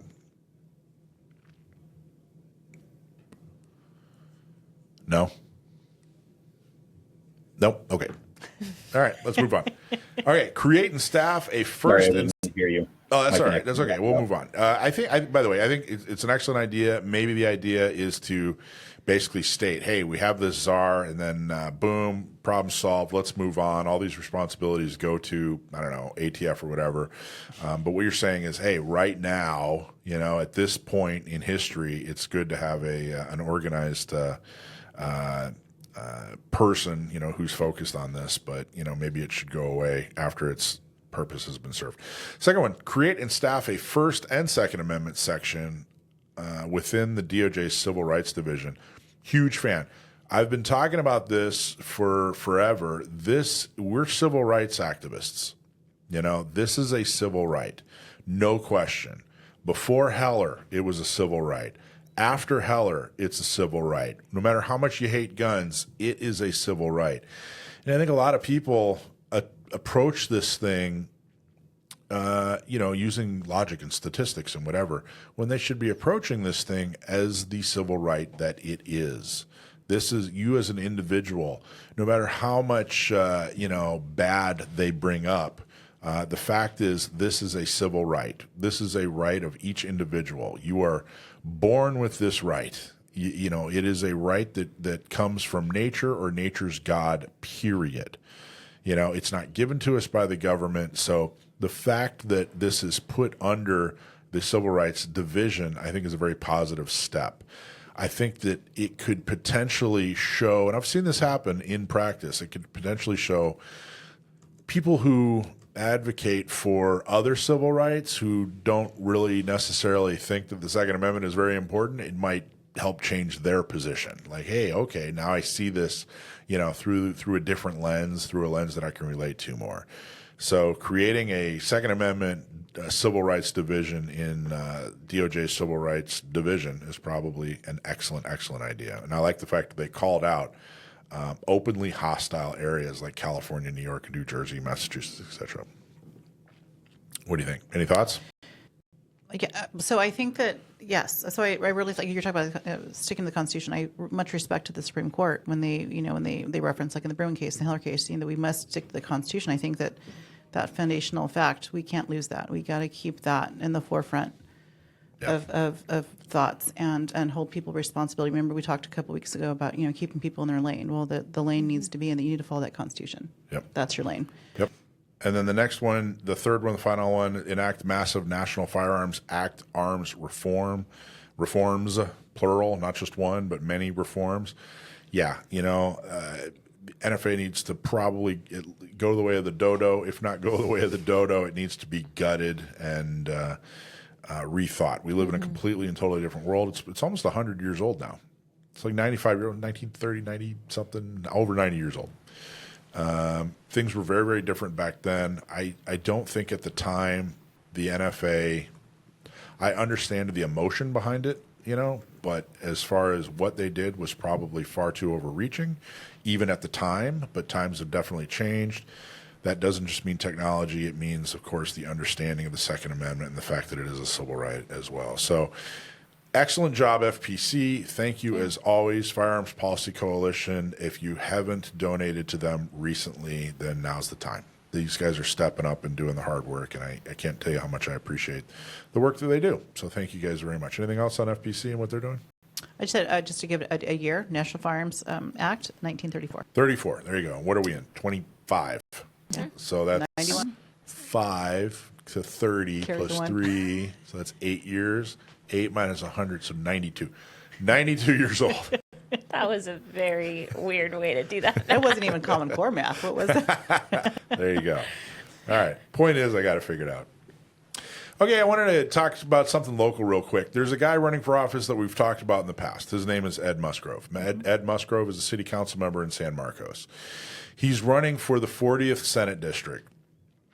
Now, when he ran for city council, we didn't support him. We didn't support him because his questionnaire was horrible, and frankly, the zeal, or I should say lack of zeal, that he demonstrated for wanting to engage with us and talk about our concerns with this questionnaire, and in general, made us go, hey, you know what? We're real comfortable not engaging with him, and he's been in office for, a few years now, and really didn't reach out until he decided to run for state office, and then we were vocal about what we thought about him. All of a sudden, he wanted to meet with me. Fine. Now, I got to tell you, it's always tricky meeting with someone when you actually put it out there. Hey, this is why we don't like so-and-so. They've done something real. They've done something material. that doesn't support our efforts or is in conflict with the way we see things.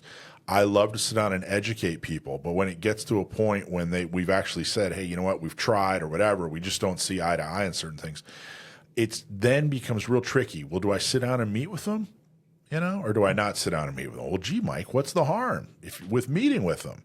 Well, okay, I get it, but let me show you the harm that sometimes happens when meeting with them. I sat down with Ed. We actually had a very good conversation over the course of lunch, and we got right to the meat of the matter. Explained, hey, can't you see why we wouldn't support you? I made it crystal clear that this isn't going to be fixed over a lunch. This is a big issue. The ways in which we don't see eye to eye are big enough that, it's not just quite simply a little misunderstanding or, hey, why don't we just let bygones be bygones? We have a candidate in this race who appears to be somebody we will eventually endorse. She's gotten our endorsement in the past. She's gotten CRPA's endorsement in the past. Her name's Christy Bruce Lane. She's doing a wonderful job. So why should we all of a sudden consider someone who we have disagreed with in the past and hasn't really wanted to engage with us or do anything for us, with us, for the entire time they've been in office until we finally said, hey, we're not going to support you for higher office. So here's one of the dangers. This is what we're going to do is we play a quick video of Ed at a luncheon, about 4 or 5 days after he and I had our meeting. So go ahead. You want to talk Second Amendment to me? I've been involved in 2 shootings as a cop. I survived both. I can't say that for the ones that shot at me. I'm very familiar with firearms. I met with Michael Schwartz last week for a 15-minute coffee that went for an hour and a half. What you're looking at is old news. We talked about this. That stems from a miscommunication and a loss of information that was supposed to go back and forth. I'm fine with that. But to dredge things up like this is not productive. We should not be working against each other. We have a common goal. Okay, so the reason he's talking about that at that luncheon is that it was made, it was basically brought up that, hey, San Diego County gun owners, is not happy with you. Now, I actually called him after that and said, hey, you're misrepresenting what went on at our meeting. And he said, oh, okay, gee, I didn't, and I said, well, this isn't going to be fixed again in one election cycle. I'm happy to build bridges. I don't think you're a Grand Canyon chasm away from where we want to be as far as Second Amendment, but I think it's going to take some work. And I think that most of that work is going to need to happen after 2026, after November of 2026. Okay, I understand. Let's keep a dialogue open. Great. Okay, fantastic. And then the next day at another political meeting, he misrepresented our conversation. So I don't know what to, at this point, I'm throwing my hands up in the air and going, this is the danger, when, okay, gee, well, I met with Mike and everything seems to be good to go. First off, his first comment there was, look, I know about the Second Amendment. I was a cop and shot 2 people to death. What? Frankly, let's put that in the bad pile. There are some good things and some bad things that Ed has said about the Second Amendment, but the Second Amendment has nothing to do with law enforcement carrying firearms, number one. And I just personally am a little uncomfortable with, I don't know what happened in those shootings. Maybe they're completely, but what are you doing bragging about shooting 2 suspects to death? And then equating that with the Second Amendment. And then you're trying to tell me that I'm being unreasonable, that, hey, I don't think Ed's really on the same page with us when it comes to the Second Amendment. No, that's number one. But number two, it wasn't just a miscommunication. We have some fundamental differences in opinion, in his questionnaire, in writing, on paper, the real things that happened, meaningful things that happened. So again, mischaracterizing, misrepresenting what happened there. So I don't, at this point, things aren't getting better, they're getting worse. I agree that our 15-minute coffee that turned to an hour and a half conversation, first off, a testament to how interesting I am to have coffee with, frankly. But second, I think things, certainly didn't get worse at that coffee. But I'm hesitant to say they got better because I don't know how you're going to twist those words now. And because of this video and because of, the other political conversation where you misrepresent what happened, I would say that things are decidedly worse at this point. We don't just judge people on their Second Amendment. We judge people on their Second Amendment, their viability as a candidate, their character, and their ability to be effective. And I think that we're starting to chip away at the positives rather than add to it. And I want to make that crystal clear. CRPA has already come out and said that they stand behind Christy Bruce Lane. We haven't had our official endorsement process yet, but she's been wonderful. She showed up at events. She has the right opinions. She's, it's been effective. She's been a supporter of the Second Amendment. She's been wonderful. So I got to tell you, I just don't think this is moving in the right direction when it comes to Ed Musgrove, and it's interesting, if you look at a lot of the folks that are really, truly core supporters of his campaign, they've claimed in the past to be pro-Second Amendment. No, you kind of start to wonder, like, all right, well, when it's convenient, these folks make a lot of noise about how pro-Second Amendment they are. But when it comes down to it, how important is it to them? It doesn't seem to be a high priority in this situation. So anyway, any questions, comments, concerns? No? Okay. Showed his true colors. I think so. I mean, I'm not ready to throw Ed completely out, but this ain't getting better, man. Let's talk after November of 2026 and see what we can do. But right now, it's just not looking good. Okay, we've talked a lot about, let's move on to the next thing, which is super interesting. We've talked a lot about this study from John Lott. Concealed carriers do a better job of stopping active shooters than the police. And we've weighed in on it. Joe Dramisi's weighed in on it. And then, Dakota, you had some interesting points of view in addition to what we've talked about. Yeah, I think I wanted to kind of focus in on the discrepancy between what the FBI has reported and what the CPRC had found, and kind of dive into what some of those discrepancies are, what they were caused by. So there's two main factors at play here. One is that the FBI completely misclassified shootings. So they had, correctly classified something as a mass shooting, and then they had completely forgotten to mention that a civilian was involved in thwarting the attack. Wow. Yeah. So there were multiple cases like that. There were a couple cases where they actually said it was armed security personnel, but it turned out that it was just a civilian at church that happened to carry a gun, things like that. So just some misclassifications. But then the FBI also overlooked a ton of incidents, and they just did not include them at all whatsoever in any of their reports. The FBI actually, in writing, and Dr. Lott talks about this in his study, the FBI in writing said, yes, you're right, this and that and this and that do fall under the same definition that we used when we came up with these numbers, and they should have been included. They were just missed. So the FBI acknowledged it, said, yes, you're right, these are actually, meeting our active shooter definition. Which is probably the best you can hope for from a huge federal conglomerate, Yeah. Okay, fine. You should have, but, whatever. But they publish these reports once a year. Yeah. So why not make an amendment and include the ones that were missed, right? So they've never included any of them, even though they've admitted that they have missed all of these. There's also another agency that's related to a university in Texas that has done a lot of research on these, active shooting events and how they're getting stopped. And they've also misclassified things, saying that the police actually stopped the shooting when, in fact, a civilian stopped the shooting, but a police officer is who apprehended the shooter at the end.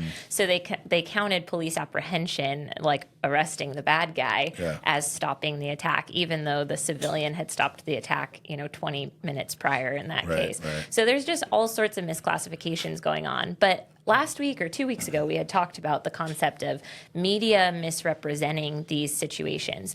We saw it a lot with the Dickens shooting in Indiana at that mall.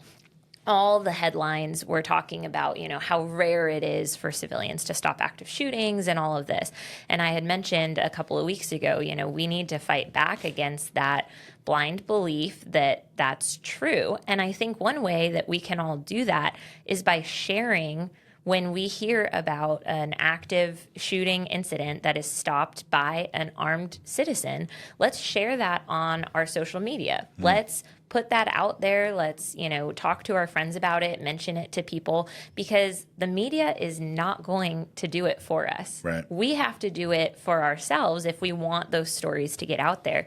And the CPRC makes it really easy for you. You can go to this study, you can click on the link. There's over 100 cases with media, small newspapers in the hometown and stuff like that, talking about these cases. And you can share those on your social media. You can write something up on Facebook and share it with your friends.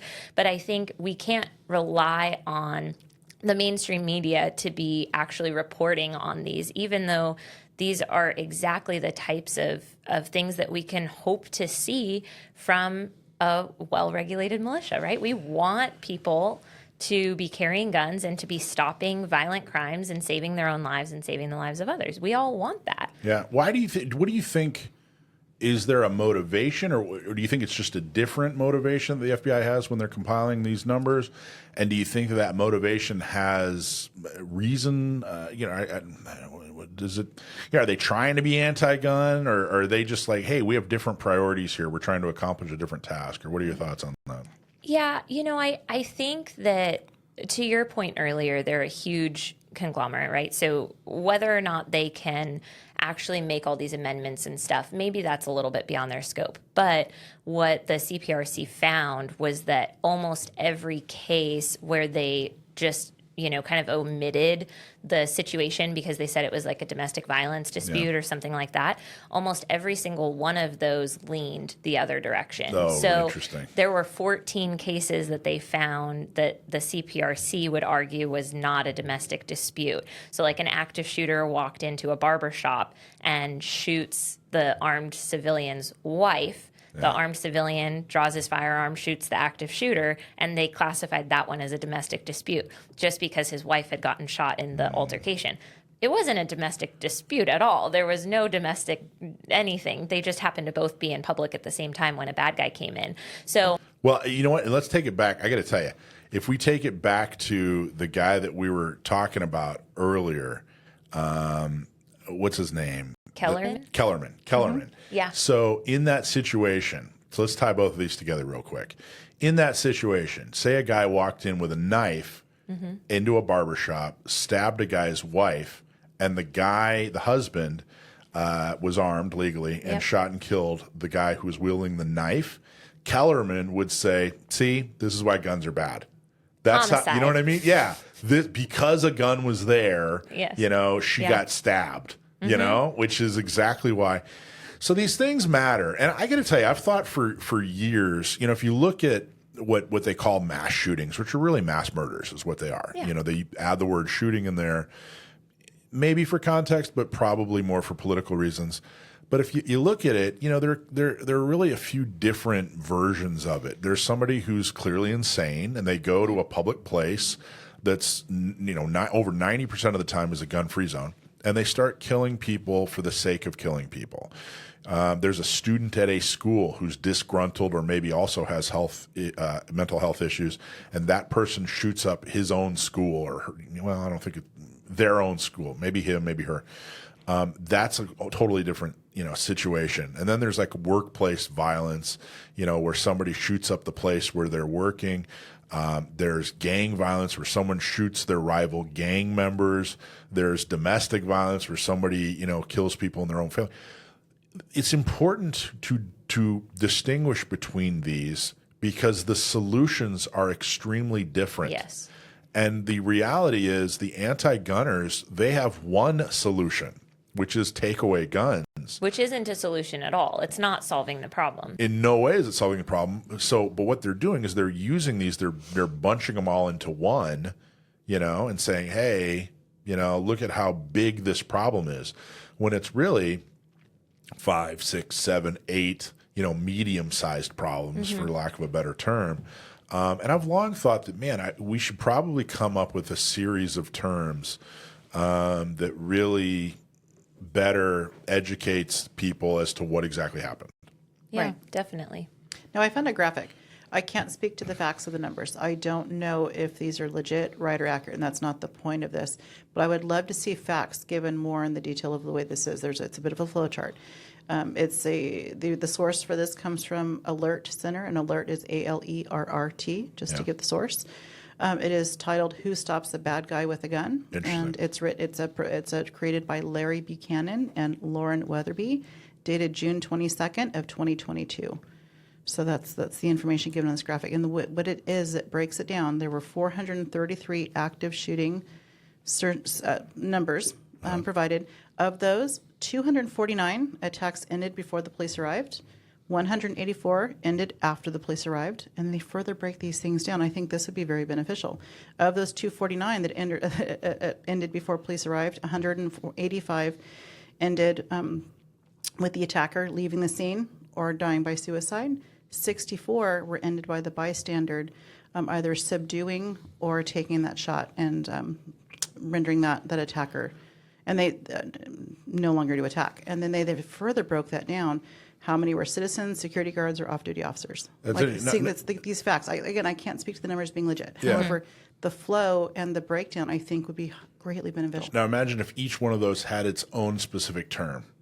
Right. You know, because right now, when you say there was, there were 200 school shootings last year, whatever the number is, 199 of them may have been, criminals killing criminals on school property after hours. You know what I mean? Or within the perimeter of a school. It might even be a mile away from a school. That's not a school shooting.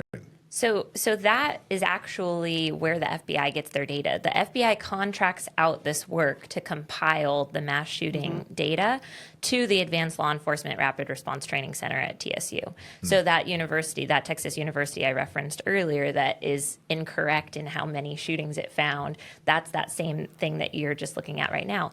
I love the way the data is shown. They're just, I think, probably intentionally miscategorizing shootings. Well, you know what?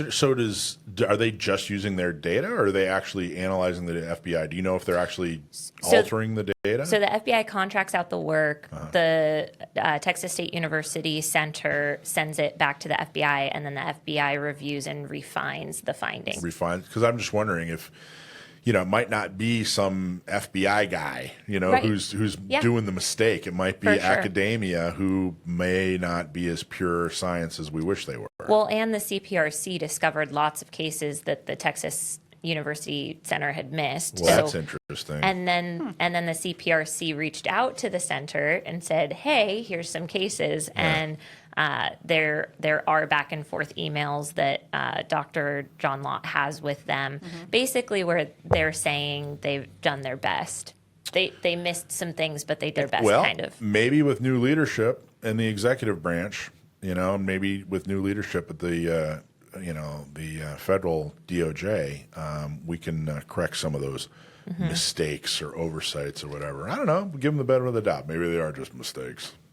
Texas. Texas. So who knows? So, what's Part that, of the Sam? issue with trying to track these things is that it's very, very time consuming to go through all of these reports, because this isn't the source is qualitative data, and you have to refine it and break it down into quantitative data. And so what I mean by that is that you can't just classify the kind of thing we're talking about. You can't generate these classifications just by looking at numbers and doing math with numbers.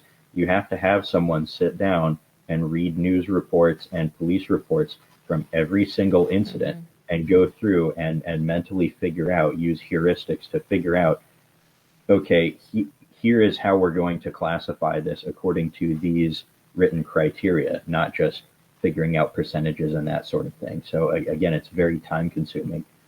So almost no one has the resources to even be able to do it, because like if any of us in this room, in this virtual room, I guess, wanted to do this for ourselves, we wouldn't be doing our real jobs. We would be spending weeks and weeks, if not months, out of every year, not doing the things that put food on the table, just trying to figure out how to classify these incidents. Excellent point. Well, I think the difference here is that the center at TSU is getting paid millions and millions and millions and millions of dollars to compile this tax data, money, right? yeah. So they are getting, putting food on the table to do this. But I think the point stands that it's a person who is looking at this particular shooting and trying to determine if it meets this criteria or that criteria, and then putting it in the correct bucket. And maybe it's not even a conscious bias thing. Maybe it's an unconscious bias that particular person has of, a civilian stopped the shooting, so somewhere in the back of my head I'm going to rationalize why this particular shooting doesn't meet this definition. Right. So it may not even be intentional, but that doesn't change the fact that the data is biased in one direction. Right. It's not mistakes on both sides. There's 14 different cases that the FBI included in the report that are clearly domestic disputes, but the difference is that all 14 of those were stopped by police. Excellent information, good discussion. I think it's all extremely interesting. I think there's probably even more that we'll dig into in this study. It really is just a wealth of information. So check it out. It's what's the name of the organization? It's John Lott's organization, which is The Federalist. Center for Policy Research. No, sorry. CPRC. I don't know. thefederalist.com actually the article. produced it, or I'm not produced it, published it, but the organization that produced Crime it, Prevention Research Center. Crime Prevention Research Center, which is John Lott, which is awesome. Yes. All right, everybody, that is our show. Thank you so much for listening. Share, tell all your friends. Thank you so much, Alicia. Excellent job. Thank you, Dakota. Thank you, Sam. Awesome job, everybody.